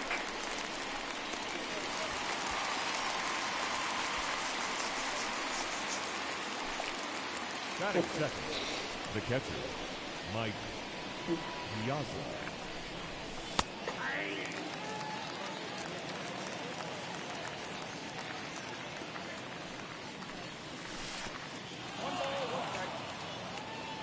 Sorry, I'm thinking of something that's funny and I can't help but smirk at it.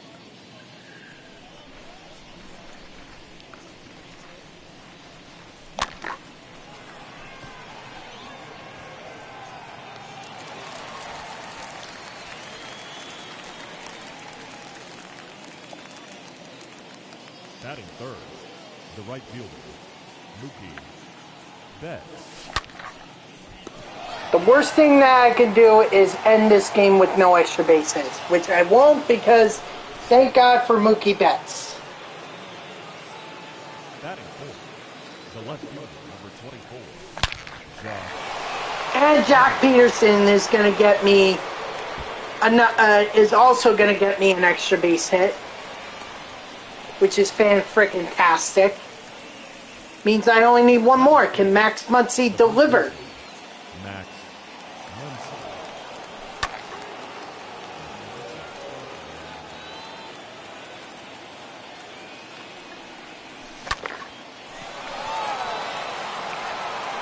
Does he deliver? He does! How about that?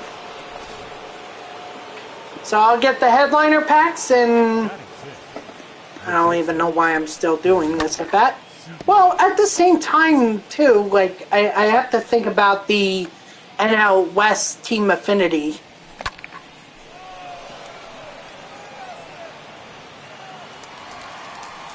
So, plate appearances and everything, total bases. Actually, that only works for flashbacks, so only Jock Peterson would have counted.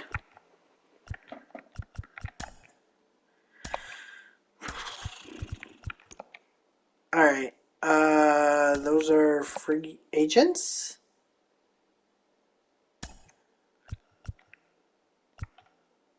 Oh, whoops. Okay, it looks like we have Mike Tauchman, right? I need a guy who's going to hit. Well, Finley could probably do it. Yastrzemski, Brendan Belt,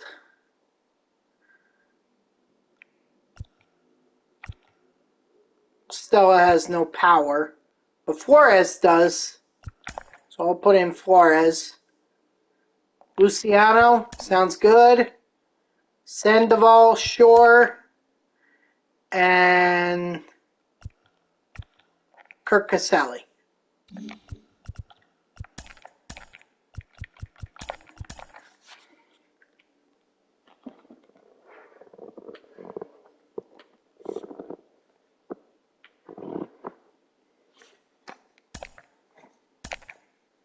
Okay, let's hope for some home runs here.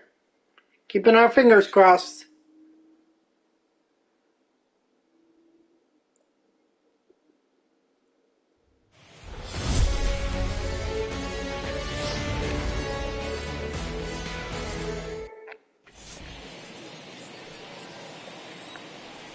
Leading off for the Lions, the center fielder, Steve Finley. First pitch, on the clock.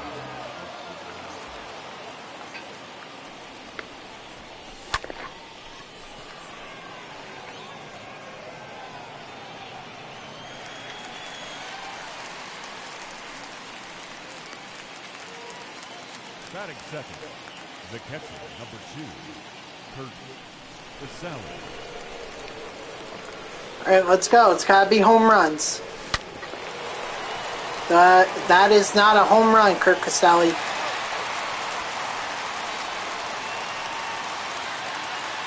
Batting third, the right fielder, number 5, Mike Yastrzemski.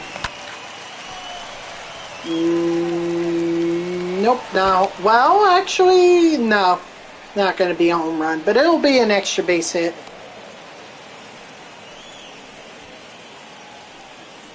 Come on, Tauchman. The left fielder, number 29, Mike Tauchman.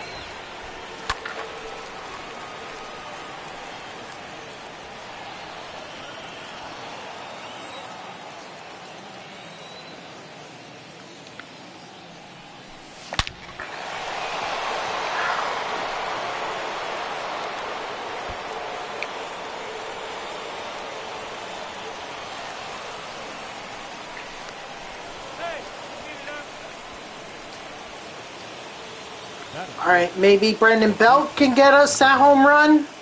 I have a feeling that the Giants are gonna be the hardest out of all of the teams. I feel like this is the one mission that's going to be the toughest.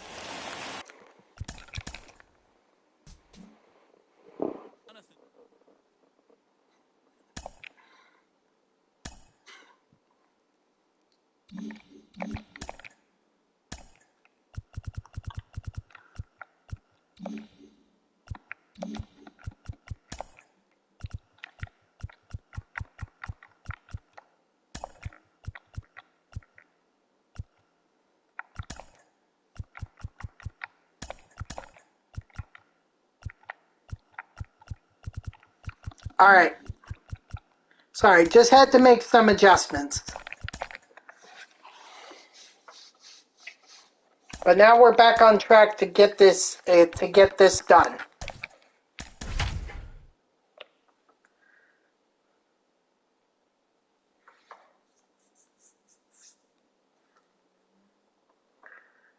Or at least make some progress. I shouldn't say get this done, because then that's promising that this will be the game where I get it done. The center fielder, Steve Finley.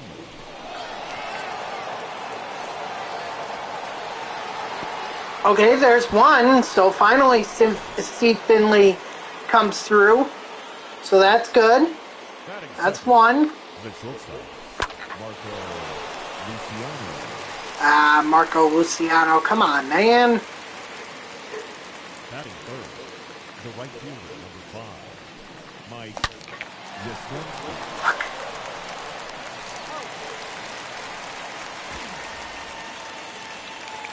Talkman.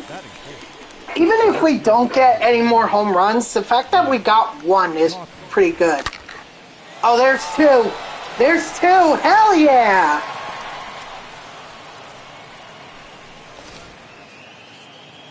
All right, maybe Brandon Belt can make it 3. Batting fifth, the first baseman, number 9, Brandon.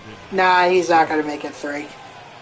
Well, he'll make it 3, but 3 outs, not 3 home runs, unfortunately.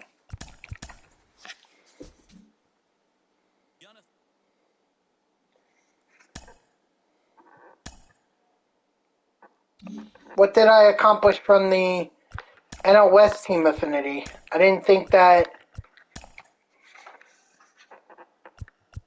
got to 80. Oh, I got stubs. Very nice.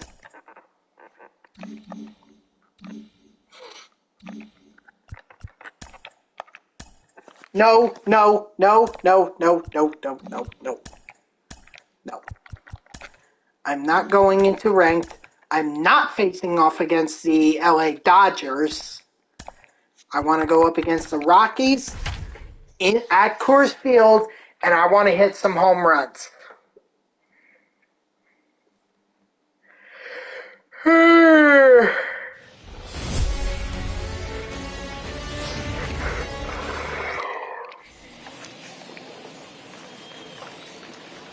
So hopefully we could get this done this game. Steve Finley. First pitch, 1 o'clock.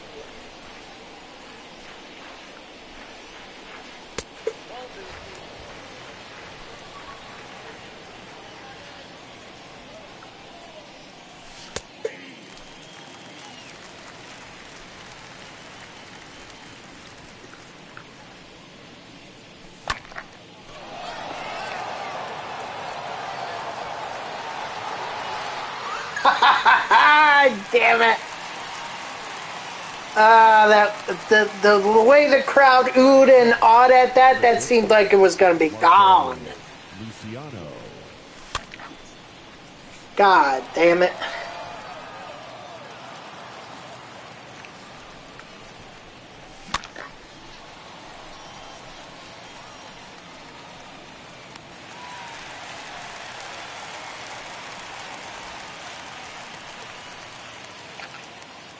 Batting third, the right fielder, number 5, Mike Yastrzemski.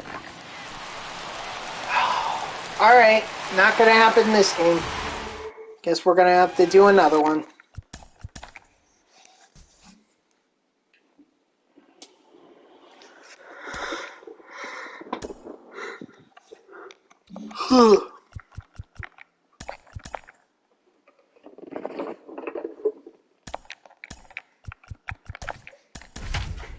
Literally one home run for, how ironic, one home run for Enrique Hernandez / Kike Hernandez, whatever you want to call him.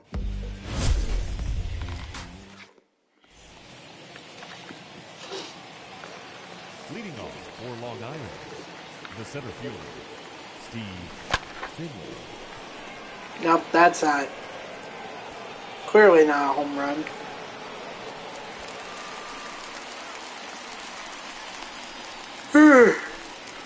Batting second, the shortstop, Marco Luciano.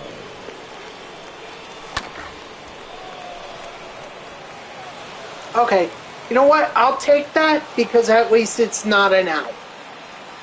The worst thing that I could do is get out. The right fielder, I'll take a base hit because that gives me one extra at bat, possibly, to get a home run.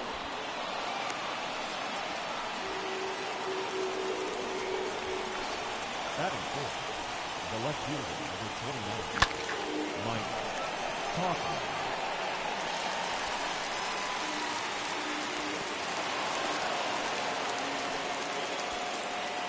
Bell, I am begging you, The first baseman, number please hit one out of the park.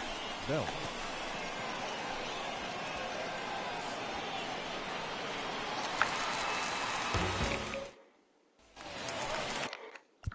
Why is it always the last home run that's the hardest?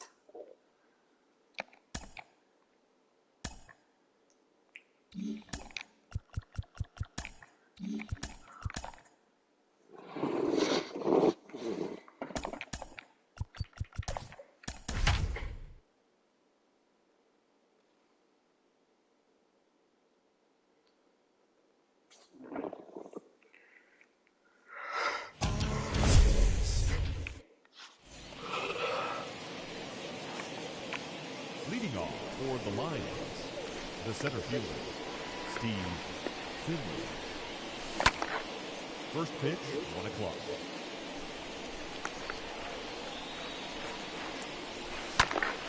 Fuck.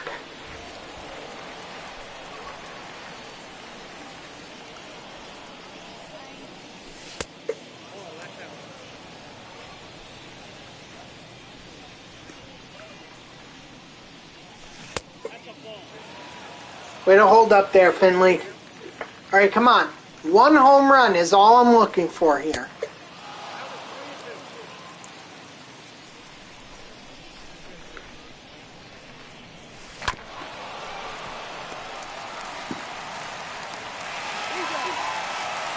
Dang it. Batting second, the shortstop, Marco Luciano.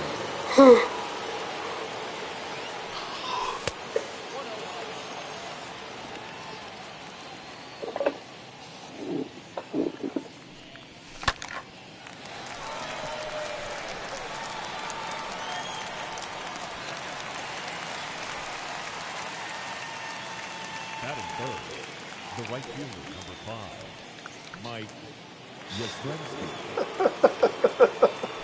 This is going to drive me insane. I'm calling it right now. I am literally going to lose my mind over this friggin' mission. It's like one goddamn home run.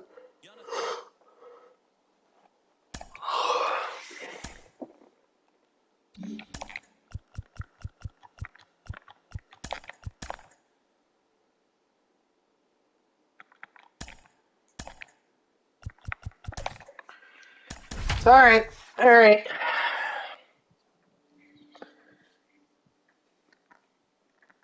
It's one goddamn home run. I didn't think it would be that impossible to get, but apparently it is. Leading off for Long Island, the center fielder, Steve Finley.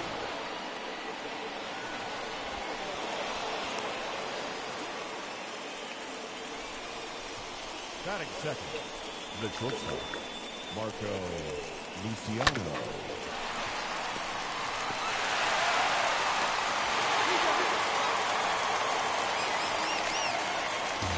Worst case scenario. Batting third. Come on, Yastrzemski. Mike Yastrzemski. That's gone. That's not going to be gone. It was well hit, but not well enough. Shit!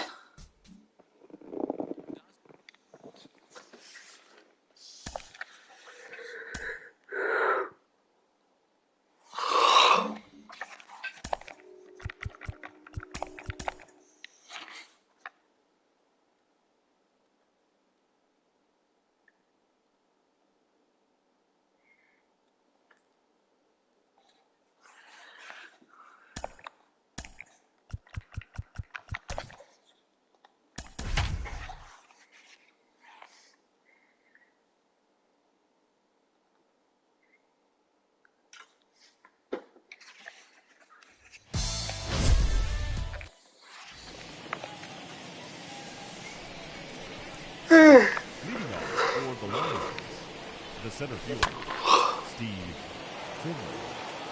First pitch, 1 o'clock. Come on, Finley. Oh, this might be it. This might be it. Fuck, it's not it! Oh my gosh. Batting second, Marco Luciano. Please let that be gone. Thank you! Holy shit.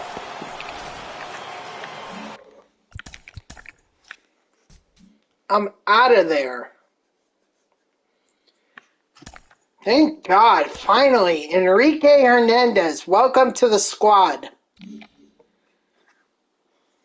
Now, I can focus on Yadier Molina. Sorry, this is what I want.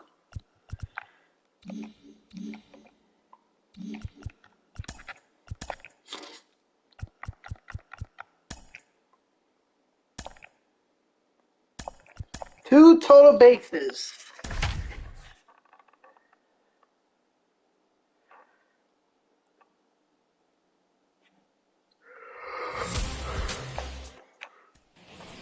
Okay. Hopefully this won't take me long. Got it. I hate that glare that's coming from the Pittsburgh left center field. That's like annoying as hell. It's very distracting.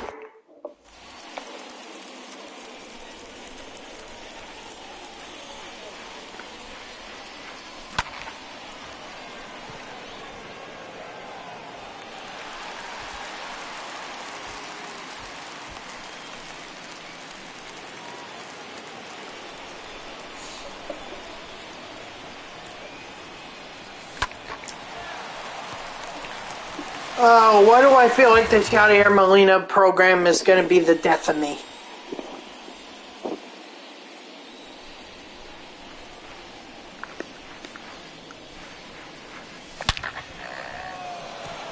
Alright, well there's one.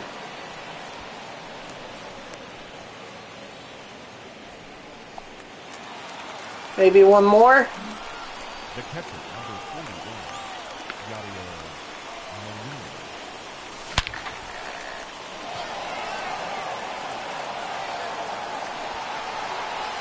Oh shit!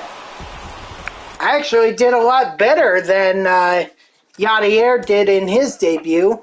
So suck on that, Yadier. Matched his first career home run.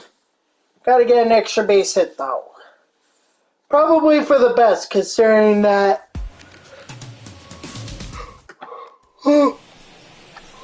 Yadier Molina doesn't have a lot of power. Especially his rookie card, if you take a look at his stats. Yeah, he's got virtually no power. I don't even know how he was able to hit that home run in Pittsburgh.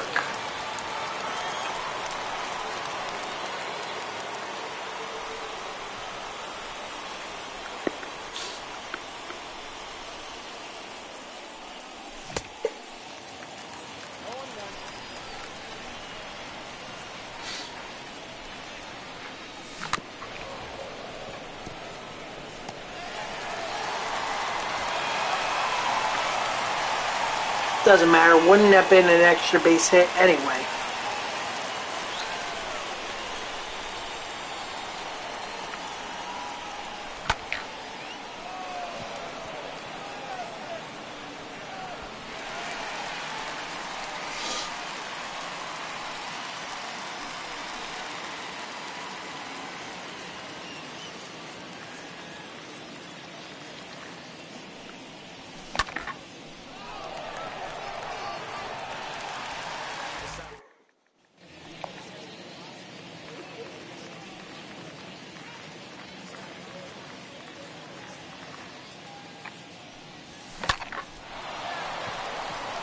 Okay, great, a base hit, but it's not an extra base hit.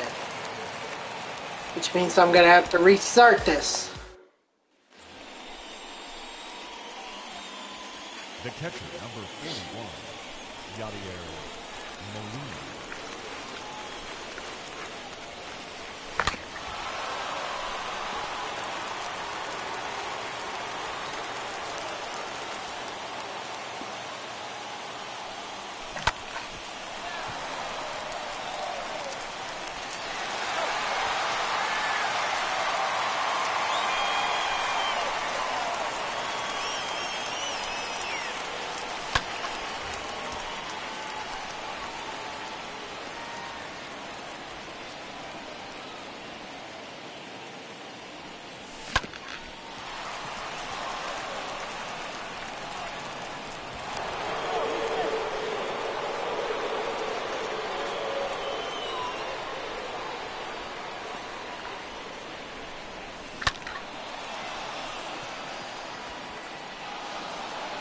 Nope. I'm trying to aim low so that I can induce a foul ball or a fly ball that might be enough to be able to get to the wall.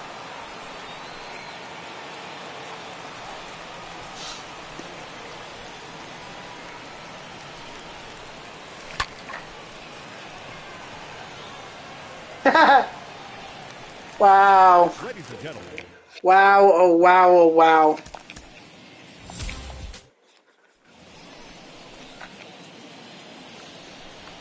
batting third, the catcher, number 41, Yadier Molina.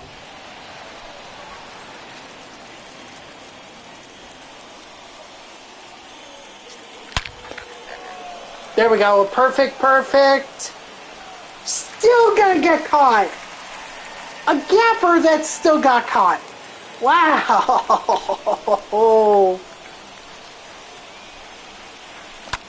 That's probably gonna be my best hit. And I just got screwed.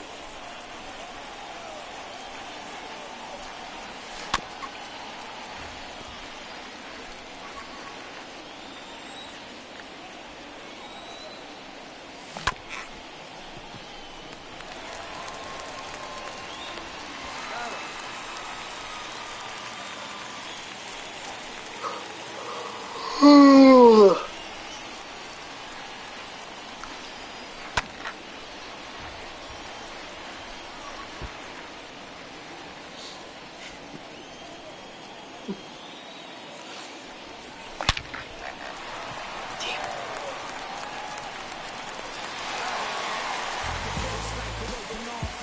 Sorry, just got some chills on my...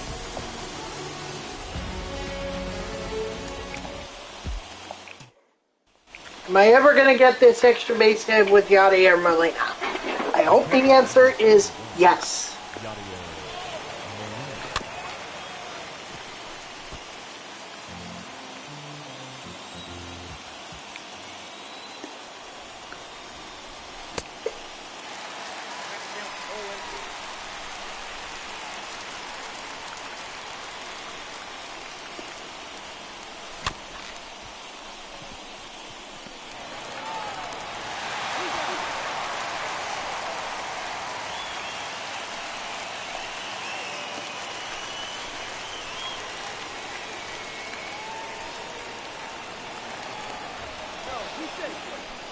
Hey, focus on me. Don't worry about the runner on first. You asshole.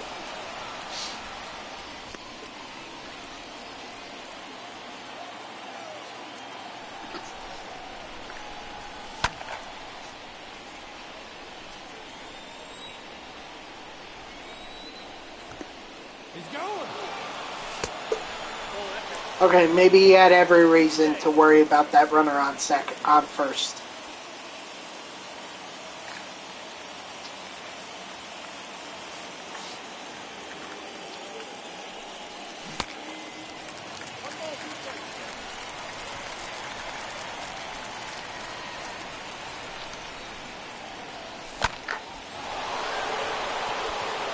You know what? I'm gonna try.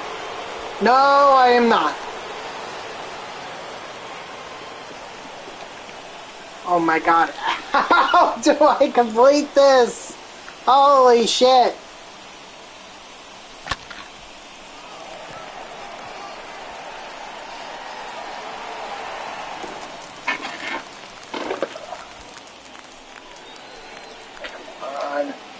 Hold on, guys. I'm just looking for something. Ah, there it is. I got it. Alright. Yep. Oh, we're all good now.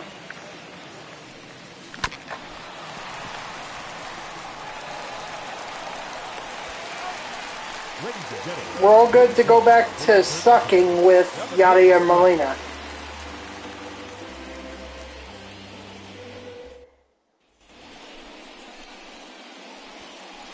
Now batting, the catcher, Yadier Molina.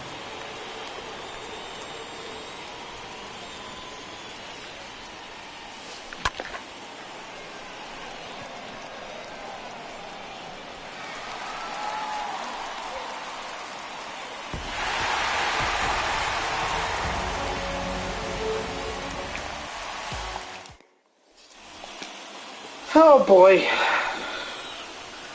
The batter, the catcher, Yadier Molina.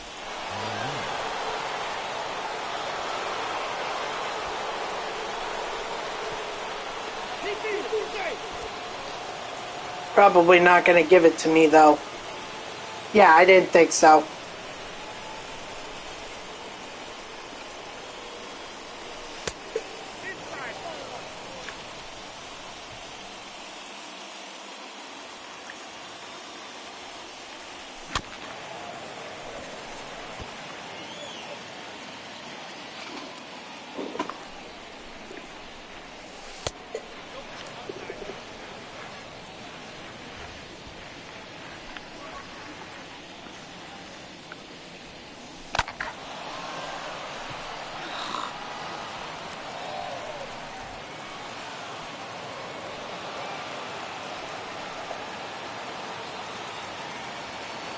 Maybe if I try power swinging, we'll try that for this at bat.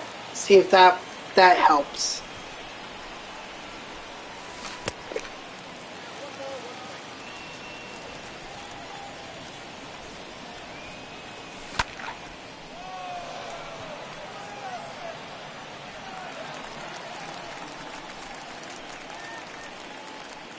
Give it one more shot, because, I mean, that's been the closest since I hit that perfect fly out.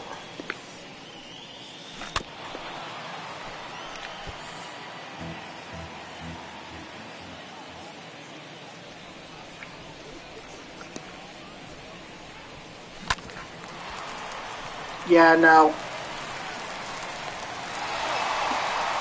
Back to normal swing, because power swing did not work there.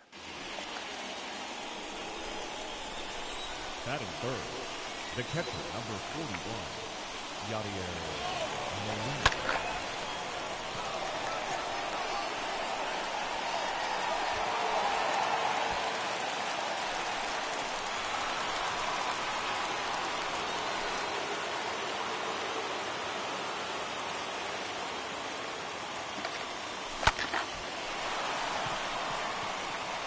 If that were only fair! If that were only fair.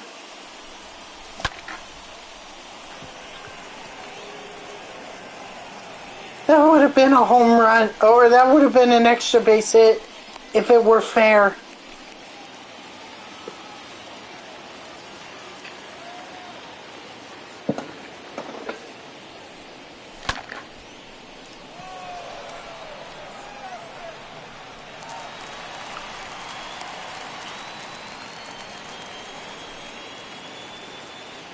Leading off for St. Louis, the catcher, Yadier Molina. 0-1 is the count.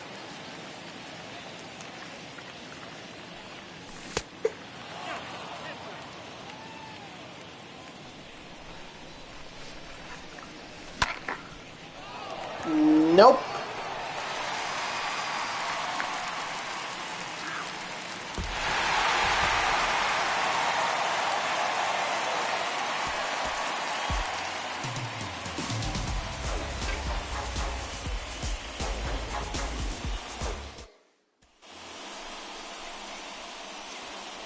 Ow. Batting third, God. the catcher, Ow. number It just 31, stretched my legs and God, they hurt. Molina.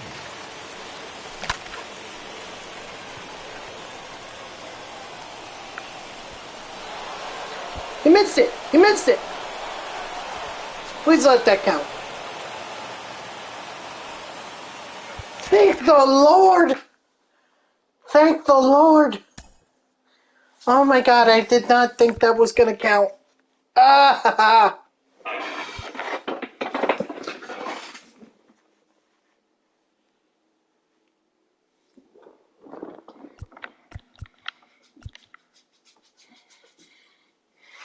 4 for 4. Okay, I think I can do that.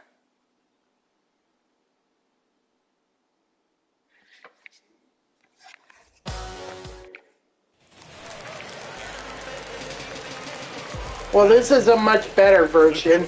It's still a version that doesn't have a lot of power behind it, but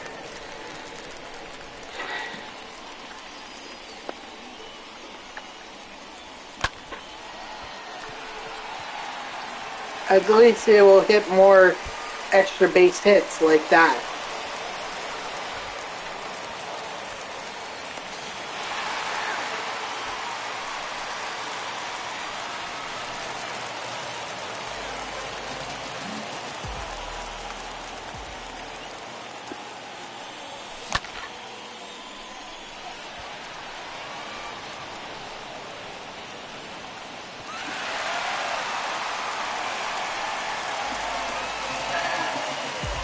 Man, so stiff.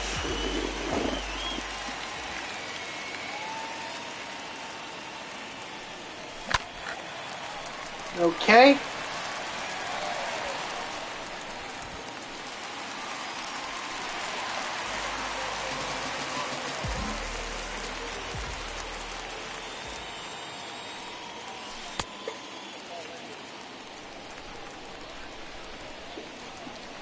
Come on, Yadier.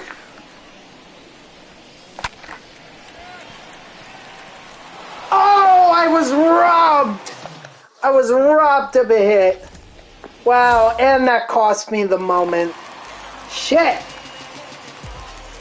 Batting fourth, the catcher, Yadier Molina. I actually should update this title now to say Yadier Molina Evolution Program.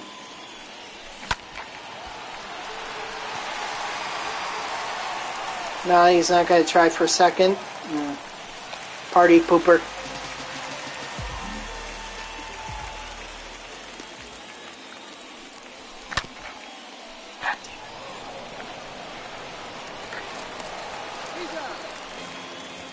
Yeah, I think I'll change this.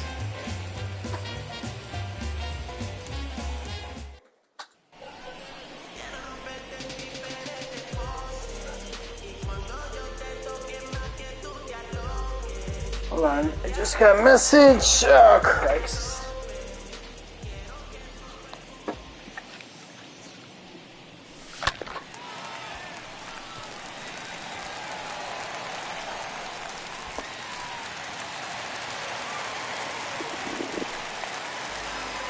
What's that put me? 2 total bases, so now I need a double in order to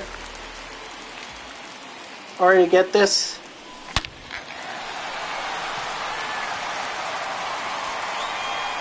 Yeah, it likely had to be a double. Oh no! Could be a single. If I could just get one more hit. Oh, Yadier Molina lost his bat. Shit.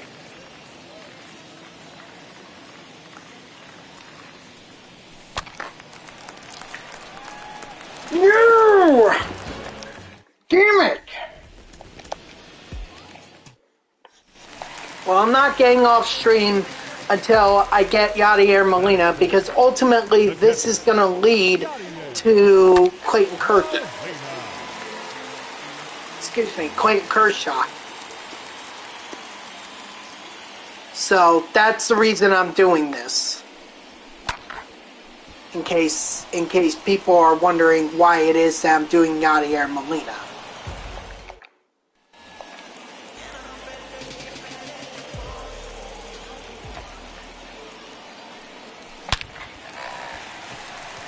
Okay, perfect base hit.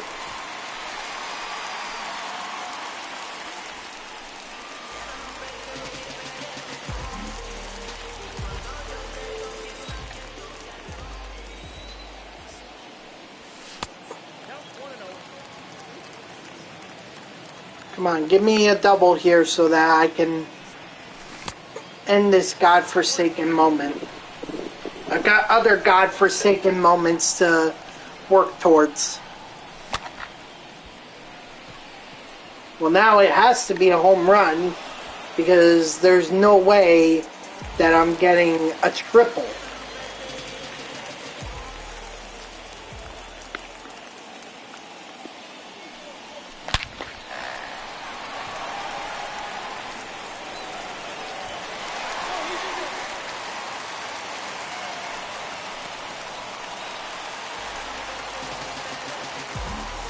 Now batting, catcher. Yeah, it's gotta be a home run. A double doesn't do me any good here.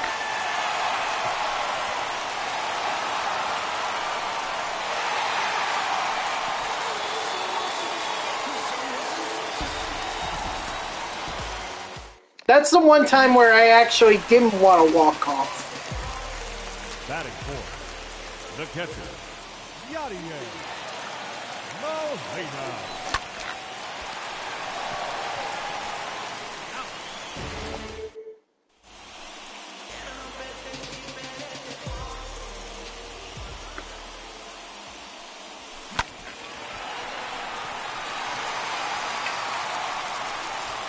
I suppose I can just keep trying to get hits.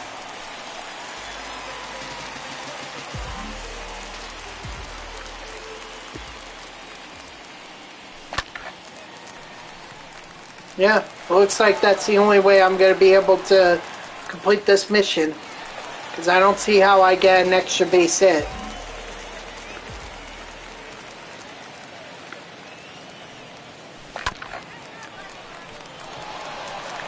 Fuck!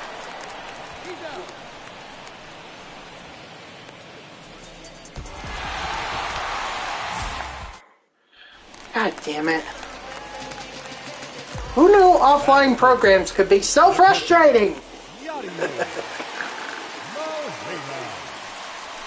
But I suppose it's better than getting frustrated online, knowing you should have won games when you didn't. You know, that's just frustrating.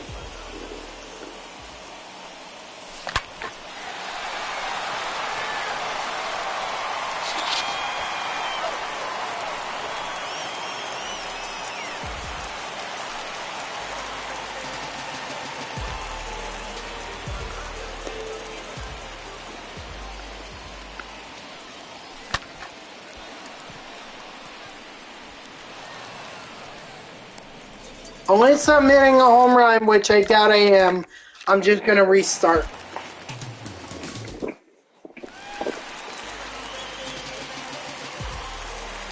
Batting fourth, the catcher, Yadier Molina.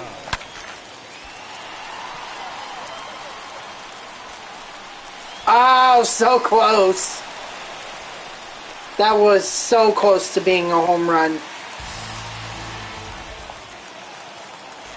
But on the bright side, that's 2 base hits that I don't have to worry about.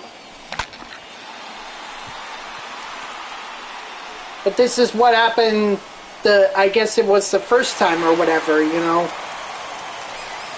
I got the extra base hit, and I only got one other hit, and that was it. Failed it.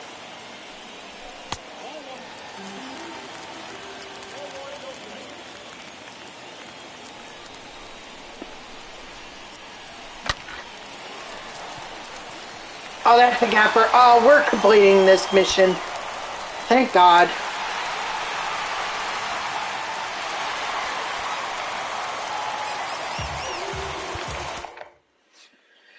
But now comes the annoying part. Because the next moment is me trying to hit a home run with Yadier Molina. And it can only be a home run. It can't be an extra base hit. It can't be a hit. No, it has to be a home run. Why do they insist on making life so difficult?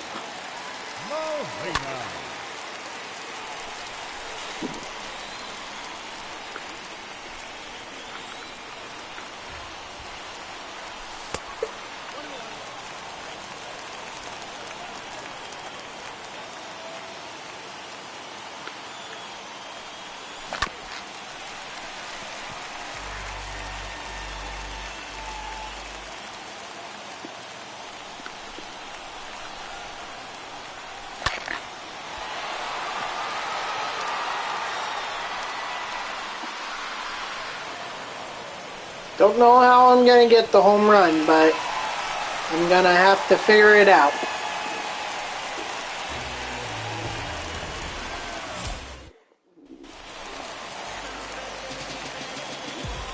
The catcher, number 4, Yadier Molina.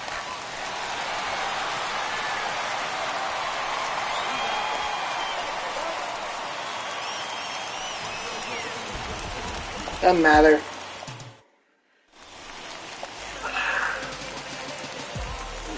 Batting fourth, the catcher, Yadier Molina.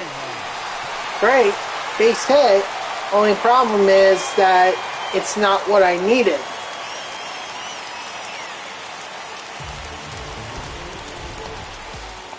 Couldn't I have just driven in some RBIs? Batting fourth, the catcher, Yadier Molina.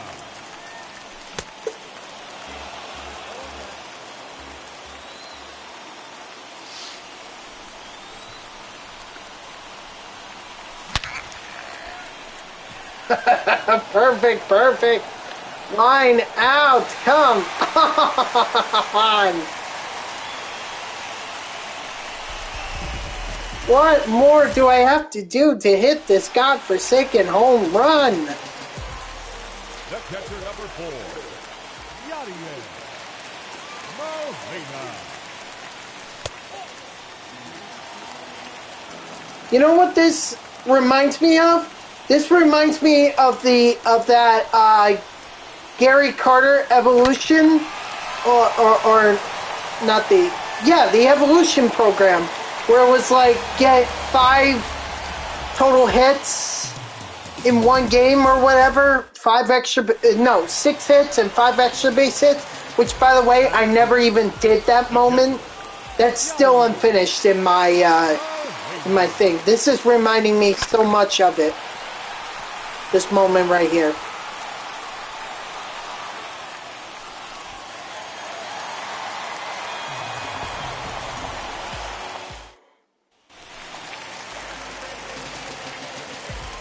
Batting fourth, the catcher, Yadier Molina.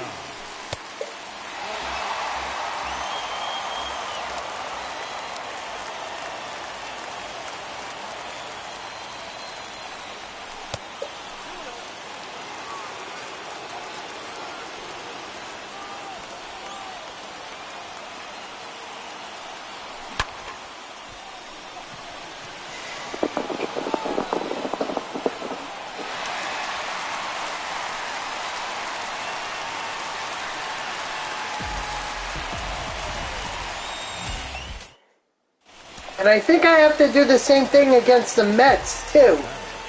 The catcher, Yadier Molina.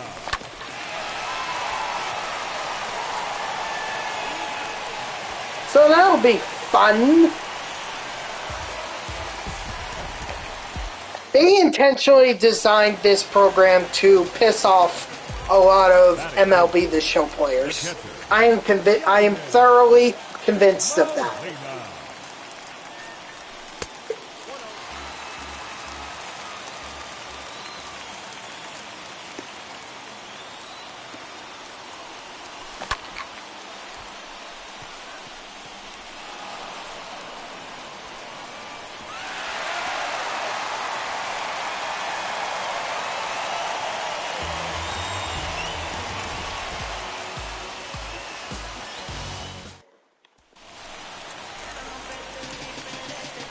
The catcher, number 4, Yadier Molina.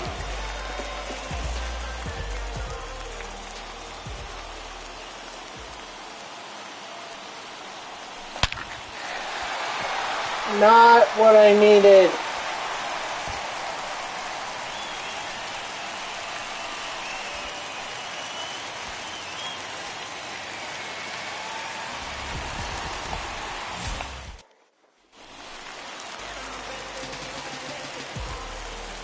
Batting fourth, the catcher, Yadier Molina.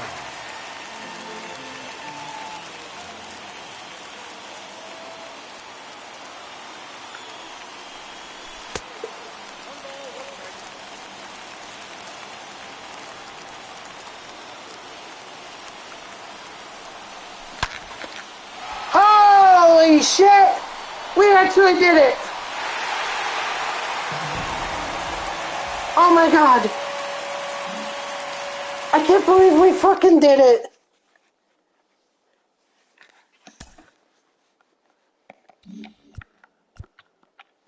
Oh, I just had to tally a hit. Okay. Well, that's good, because I didn't want to do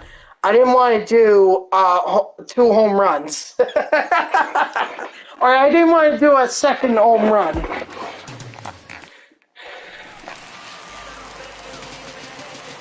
Leading up for St. Louis, the catcher, Yadier Molina. There we go. Quick, easy, and done.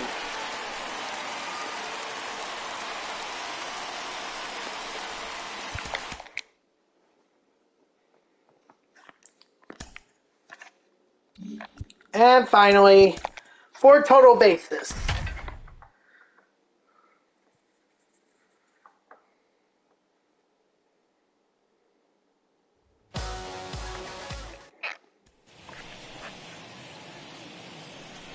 Oh my god, the glare! Catcher, number 4, Yadier Molina. Can't even see!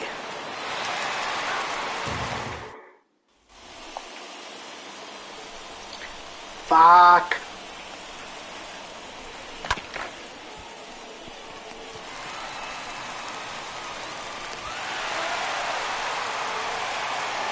Anyone else, they would have been safe. Yadier Molina, he's out.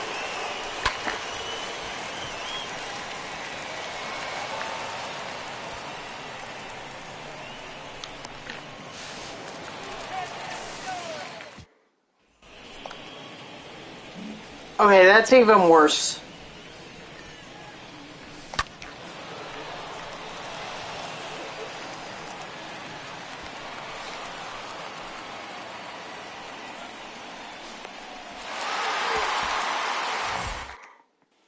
Great thing too, I get to do this all over again! Hooray! Number 4, Yadier Molina.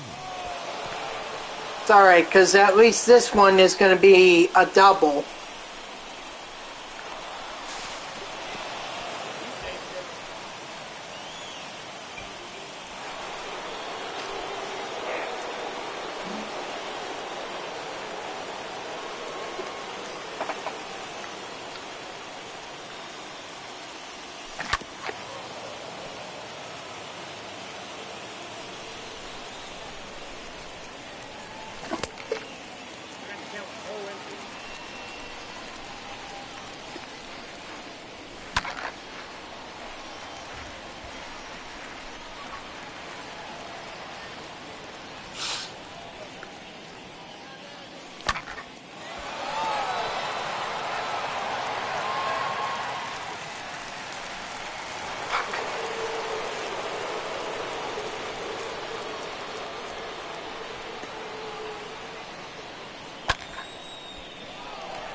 Yeah, that's gonna get caught. Because of course it would. Now I have to get an extra base hit here. Otherwise, I'm not gonna get another at bat.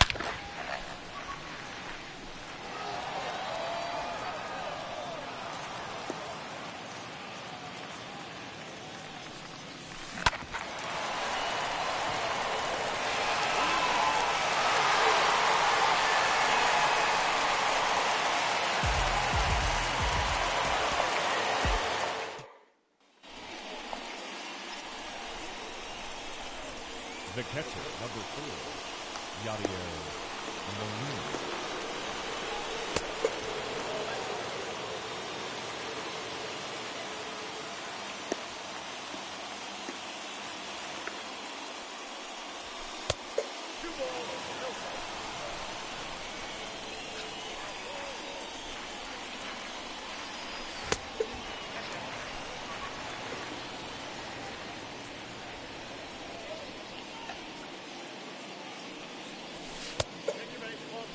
I mean, there's nothing I could do if he doesn't throw me strikes.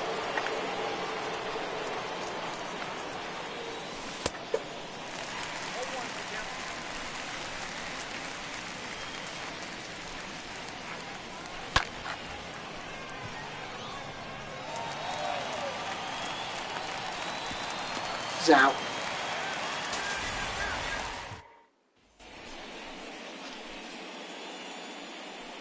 The Dodgers, man. And the Dodgers are saying, let's go. Did they just mount a comeback?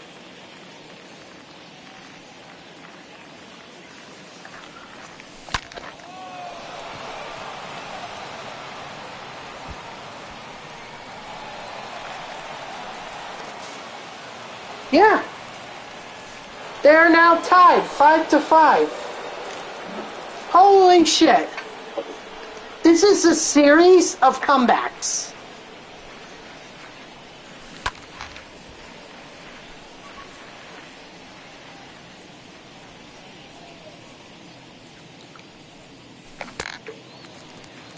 No ball, 2 strikes.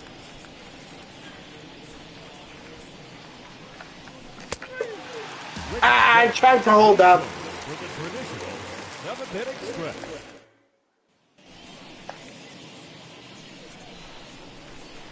Leading off for the Cardinals, the catcher, Yadier Molina.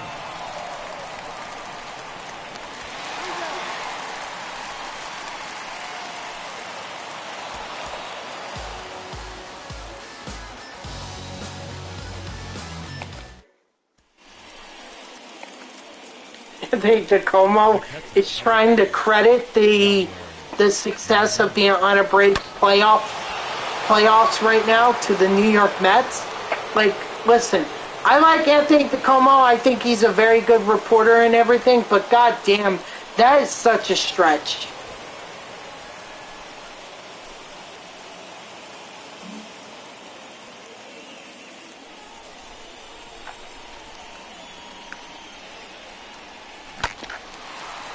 The Braves, they made the right moves at the trade deadline. They ultimately didn't count themselves out, and they won the division fair and square.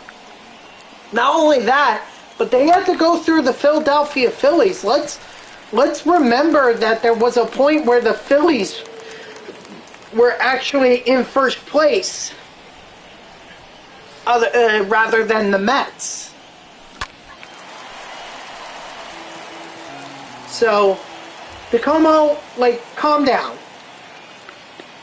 The Braves had to go through the Phillies just as much as they had to go through the Mets. Come on, get in that gap, get in that gap, let's go. Fuck it, I'm not stopping, because I'm not taking any chances.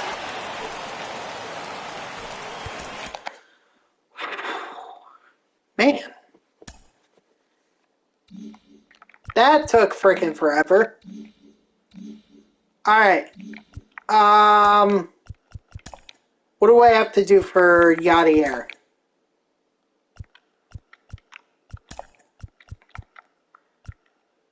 extra base hits with Yadier Molina, and home runs with catchers.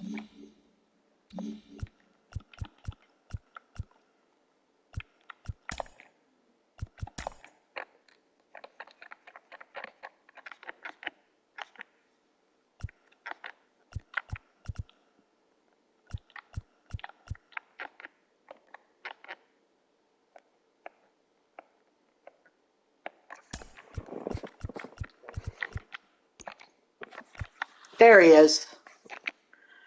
All right.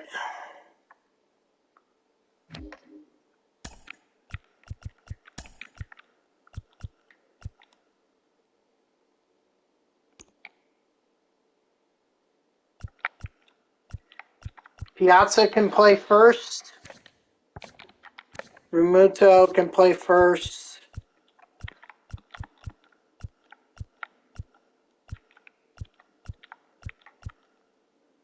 I'm going to go with Piazza.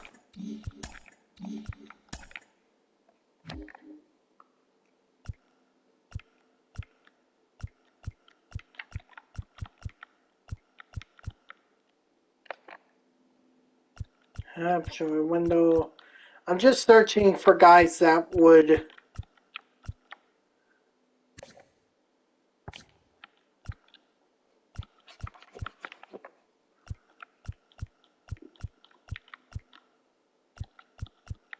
Honestly, I don't think I'm going to find it.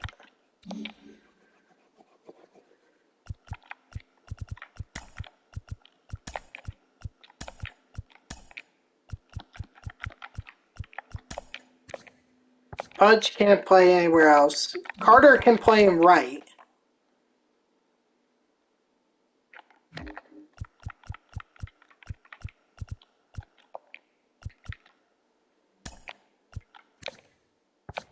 He can't play anywhere else. He can only play at first. Will Smith can play at third.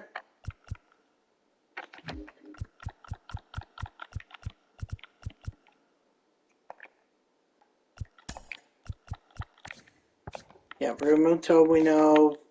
Not helpful, not helpful. Not helpful. Not helpful, not helpful. Not helpful. No. No. No. No. No. No. No. Yeah, but I already have him in right. I can't have him in left. No. Posada, no. Gary Sanchez, no. No.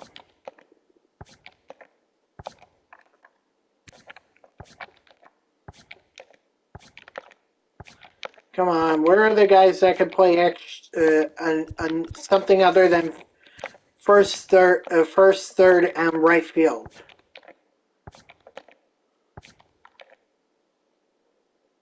Okay, Corey Lee can play left. I'll take that.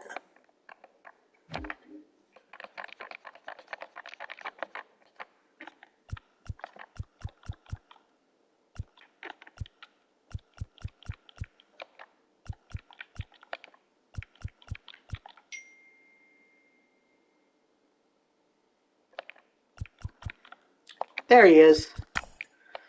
All right.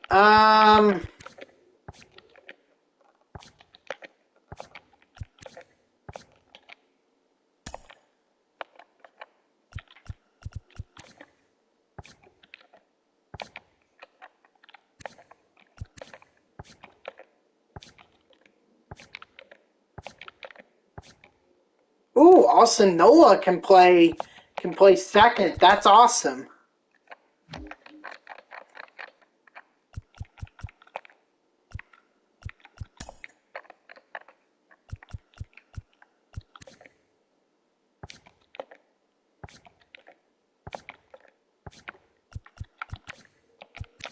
Come on. Eric Haas can play left field.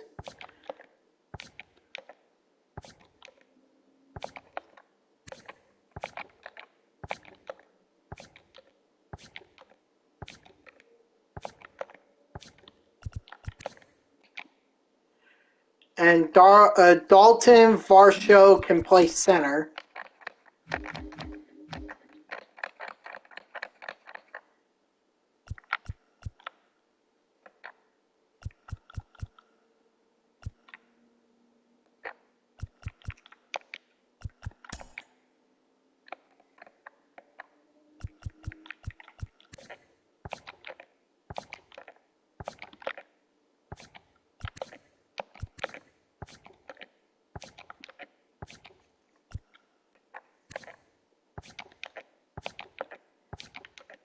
I mean, if I can't find a second baseman, whatever. Or not a second baseman. If I can't find a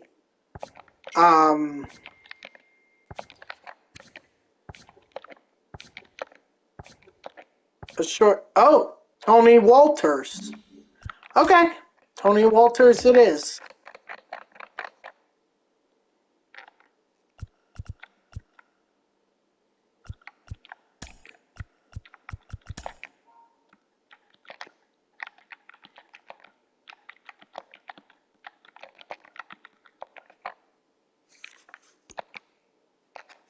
There you are. Okay, so... Ouch! Alright, so now that I have my whole lineup set with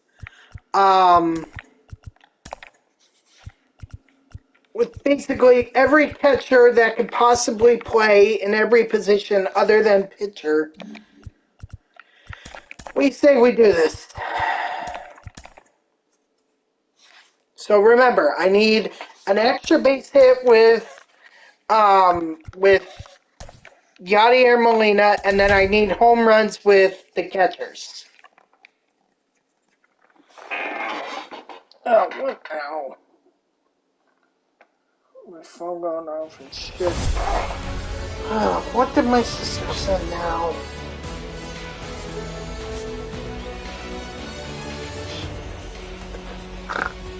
Okay, I'll give her that one. She sent a... she sent a picture of a Formula One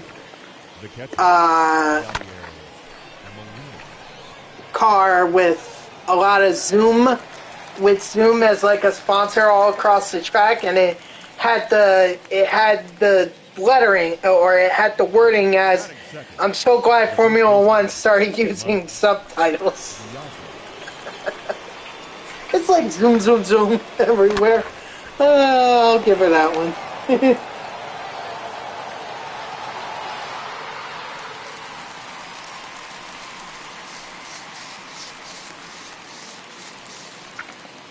Batting third, the right fielder, number 8, Gary Carter.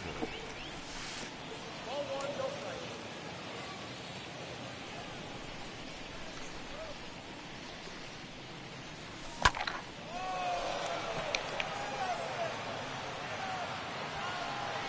Fail. Didn't even get a single hit out of it.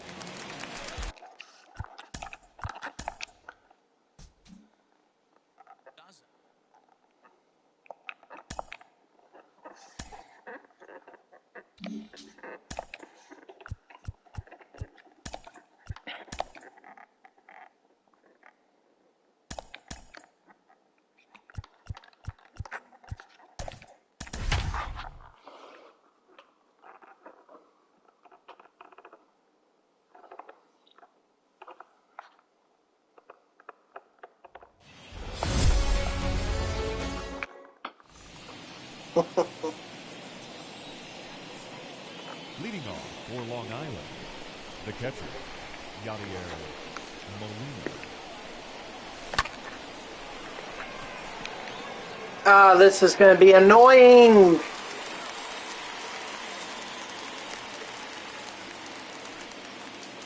Batting second, the first baseman, Mike Diaz. Count 1-0.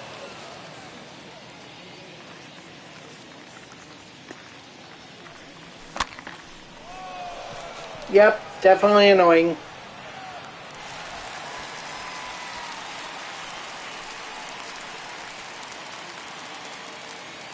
Batting third, The right fielder, number 8, Gary Mulder.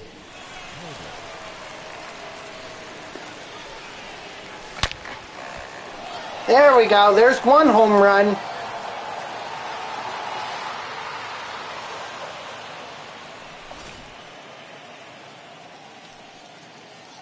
Batting fourth, the left fielder, Corey Lee.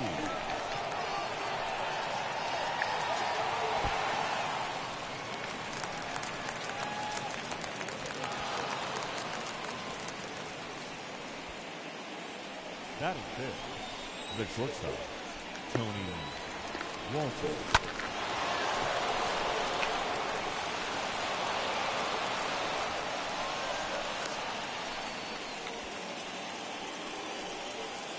Batting sixth, the third baseman, number 16, Will Smith. Come on, Will Smith. Let's blast one out of here. Outside, that's the ball.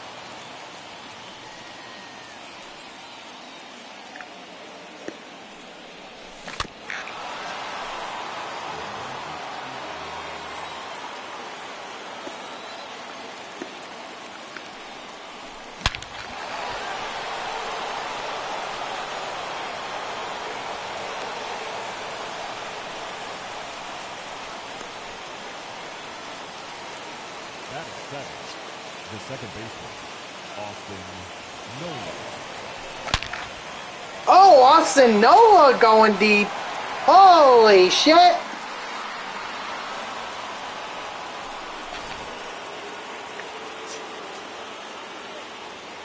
Batting eighth, the center fielder, number 12, Dalton Varsho. I'll tell you what. That was incredible.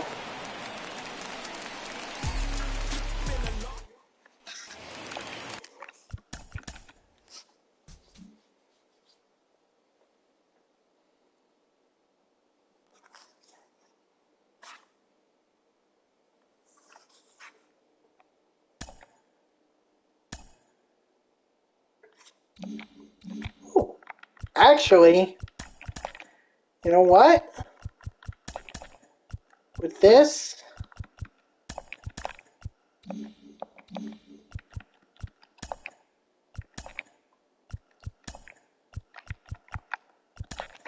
lock that in. Thank you for the voucher. And welcome to the squad, Clayton Kershaw. Yep. Well, I might as well finish up what I started here and get Yadier Molina anyway. Can I do exchanges? I feel like this would go by a heck of a lot faster if I did exchanges.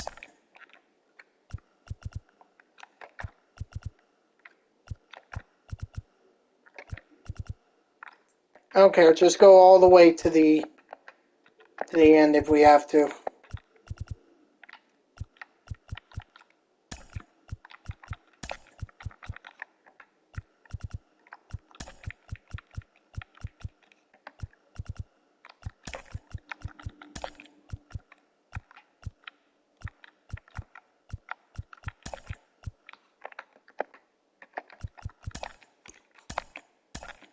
There. Now I just need to hit a home run.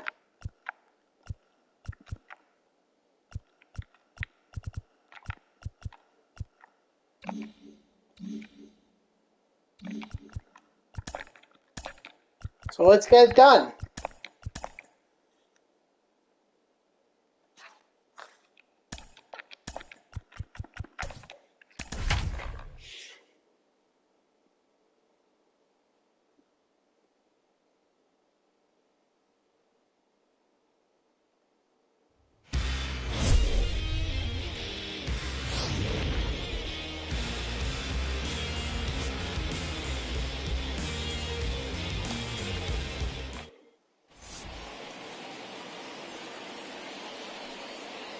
Leading off for Long Island, the catcher, Yadier Molina.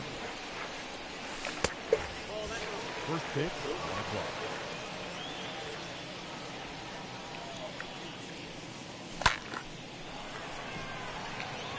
Because I don't think I'm going to get these extra base hits with Yadier. So I might as well just speed up the process with the exchange and just try to get this home run. Why does everything ultimately come down to me hitting a home run tonight? Seriously.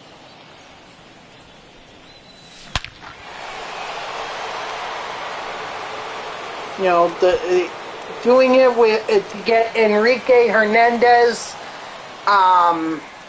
then Yadier Molina's moments that was a pain in my ass, and now this. MLB The Show must not like me today. Why San Diego Studios? Why Roman? Why punish me like this? Why? I don't understand. Did I do something bad? Am I in the timeout corner?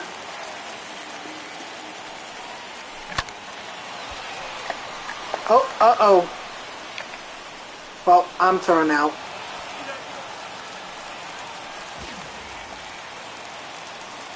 That is good. The shortstop, Tony Walker. No home run there. Shit.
Leading off for the Lions, the catcher, Yadier Molina.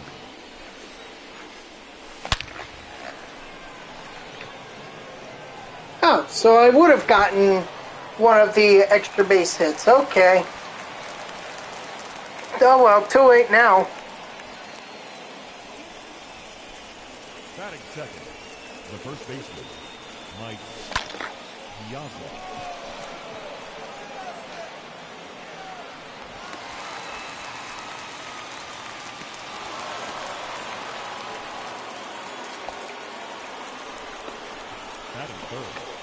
Come on, Gary.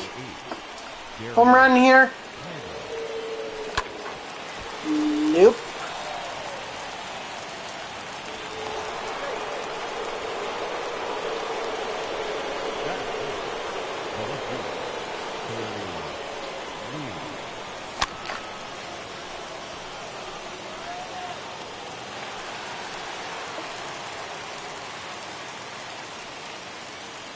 That is good.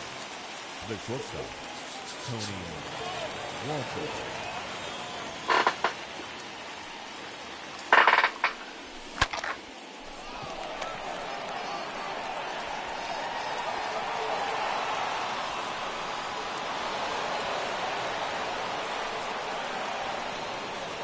All right. Well.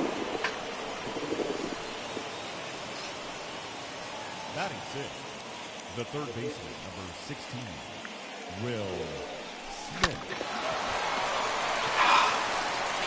Yes.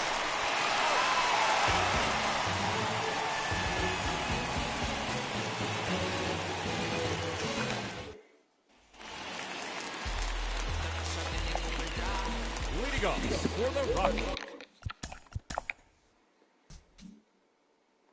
I will get this done, guys, whether it's by that home run or by the extra base hits with Yadier Molina. I don't care which, but it will get done.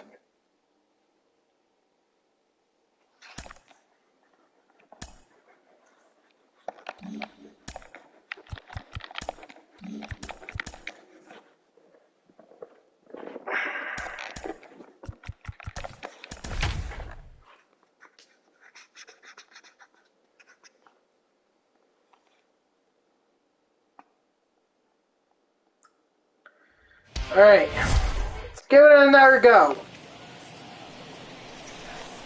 Leading off for Long Island, the catcher, Yadier Molina. A second base, extra base hit? Oh my god.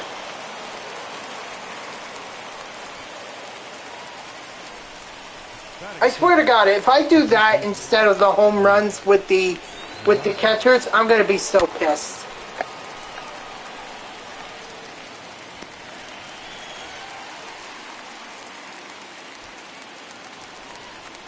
Batting third, the right fielder, number 8, Gary Carter.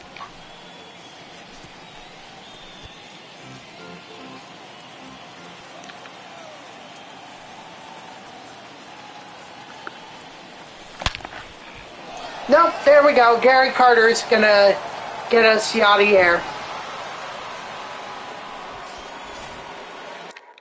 Sorry, Yadier.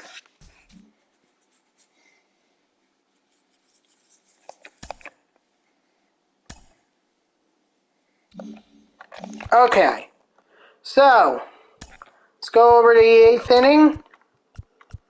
Put in Yadier Molina, and voila.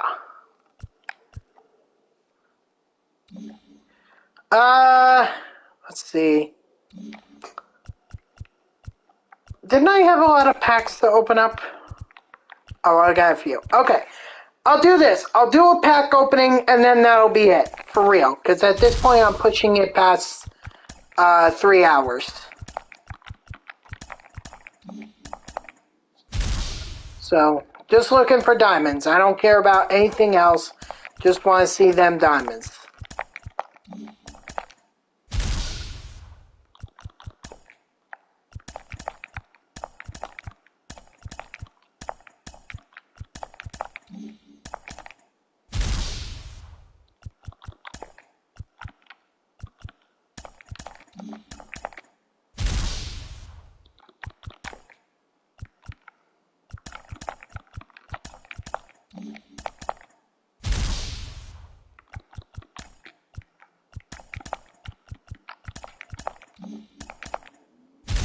Come on, where are them diamonds? I did so much work today. The least they could do is reward me with a diamond.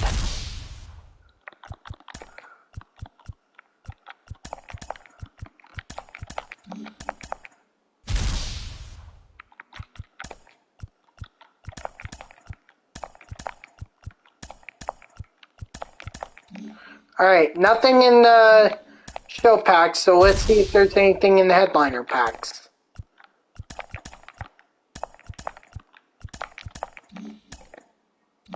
Nothing in set 4, maybe set 5? Nope. Set 15? Would be awesome if I got Carlos Santana. No. Can't be that lucky. Alright, set 21 has Dwight Evans. Nope. Set 22's got Ken Griffey Jr. No. God damn it. Oh boy. And final one could be Kerry Wood. Nope. It's Taylor Rogers instead. Alright guys, that's going to do it for me. Thank you to everyone who tuned in. Even if it was only for a moment, I greatly appreciate it. If you haven't done so already, please be sure to follow me here on Twitch and or subscribe. Either one would make me a very happy person. If you're watching this on YouTube, thank you so much for tuning in. I hope that you subscribe to my channel and turn on notifications.